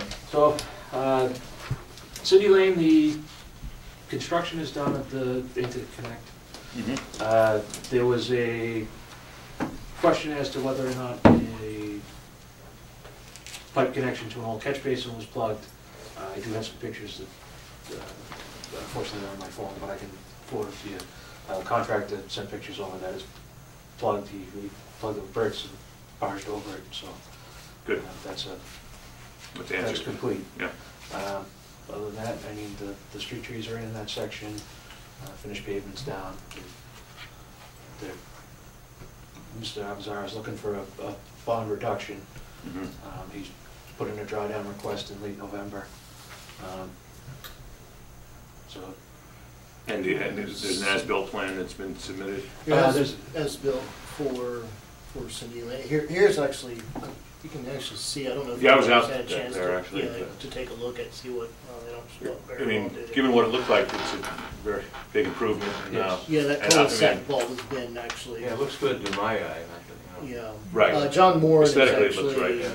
John Moore he's got the as-built and he's doing his reviews of the as-built part. So the bond reduction, I mean, we wouldn't proceed until we hear back from John. Right. So I'd already let Mr. Avanzar know about that. So is John going to be looking at the bond reduction? Yeah. Give us an opinion on that? Yeah. It's a related issue. I understand the applicant here has asked the town council to consider plowing Cindy Lane this season. Are you aware? I don't know if you're aware of that. I was not aware of that. Actually, I've been, the town's response is he has to plow. Yeah. Is that right? The town can't plow. Yeah. Gotcha, okay. Yeah, no, I've done, I've been on the other side of the table. I understand. The town council is correct on that. Yeah. Yeah, no, that seems too good to be true. Okay, and so that's where we're at as far as Cindy Lane though, and John will be the one that when that's done we can start talking about that. ABZ storage. ABZ storage. The question in front of you is whether taking the permitted larger buildings, splitting them into 2 smaller buildings, or 4 smaller buildings from 2 larger buildings, would constitute a minor modification of the site plan, or if we need to come back and reopen the public hearing. Is the gross square foot under roof the same? Gross impervious the same. The gross square footage on the roof, I believe. I mean, it's really the impervious I was looking at, but because what happens is you have a 30-foot building. Previously, it was proposed as a 70-foot wide building. We have a 30-foot wide building and a 20-foot wide building. Talking with the fire department, they wanted a 25-foot wide access between the 2 buildings. So that gives you 75 feet versus 70. There will be no access to the rear, no door access, no storage access. These will all be front loaded to the rear, so they were fine with the reduced lane width in the back of the building. So overall, the edge of pavement remains the same, the pervious area remains the same. It's just the smaller units are more preferred for what's. And obviously the square foot within the buildings is the same. Yeah. Correct. Yeah. Is this an area where cars are parked now, or vehicles are parked? Yeah, aren't there a lot of cars there? I believe that's. I believe the parking area was in this general area here. There may be some spillover. I haven't been out to the site. I can pull up the aerial if you want to.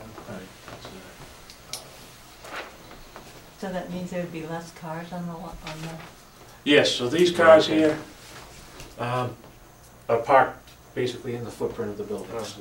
So those would go, or a portion of them may be stored inside. Well, or else they just might be moved to other locations within the lot, right? That would probably be an improvement. These were buildings that were never built, right? Correct. They're on the site plan.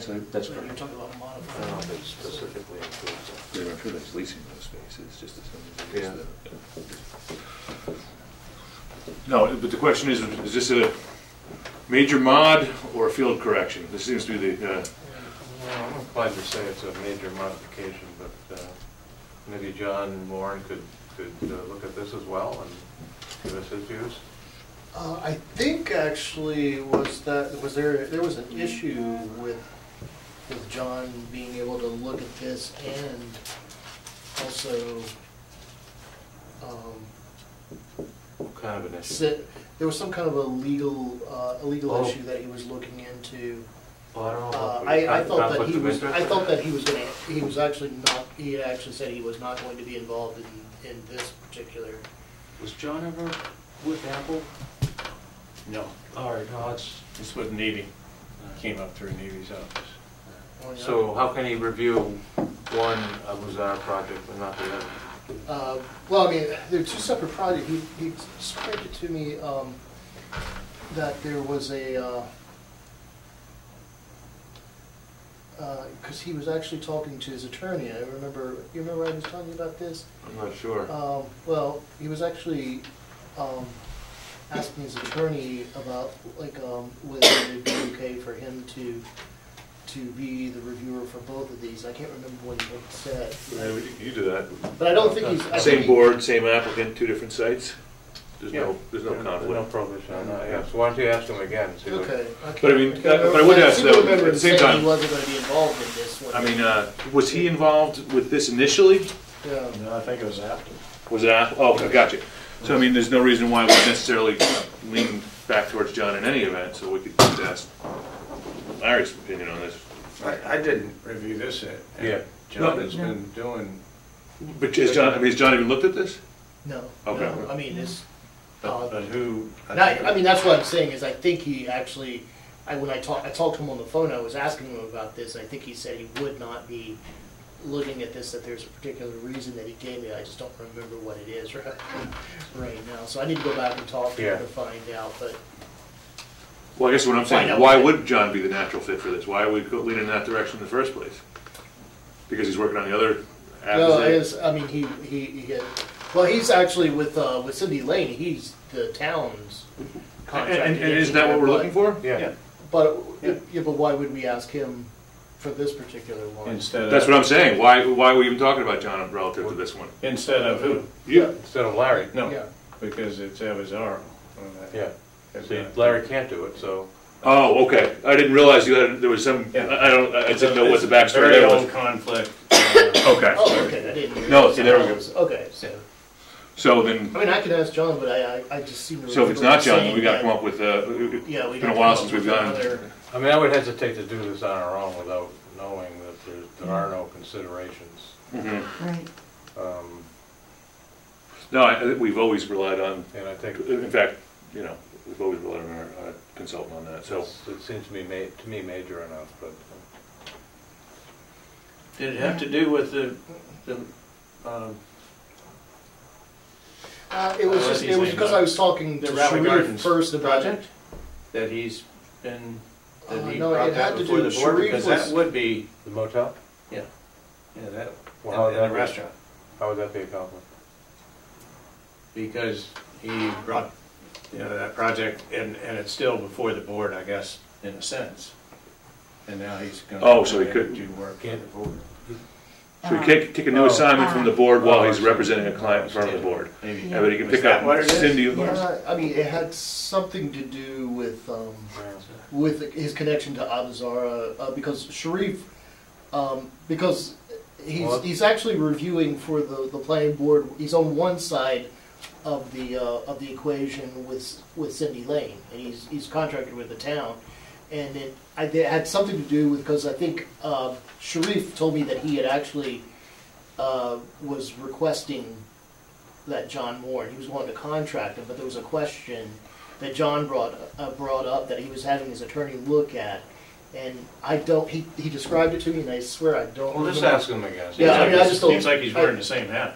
Yeah. Yeah, but I just Unless it I has to do remember with- him Yeah, saying. maybe, I never thought of that. Or, and potentially, if he says Sharif, maybe the Yeah, applicant talked to him about representing him and, You don't do projects privately. in Raleigh?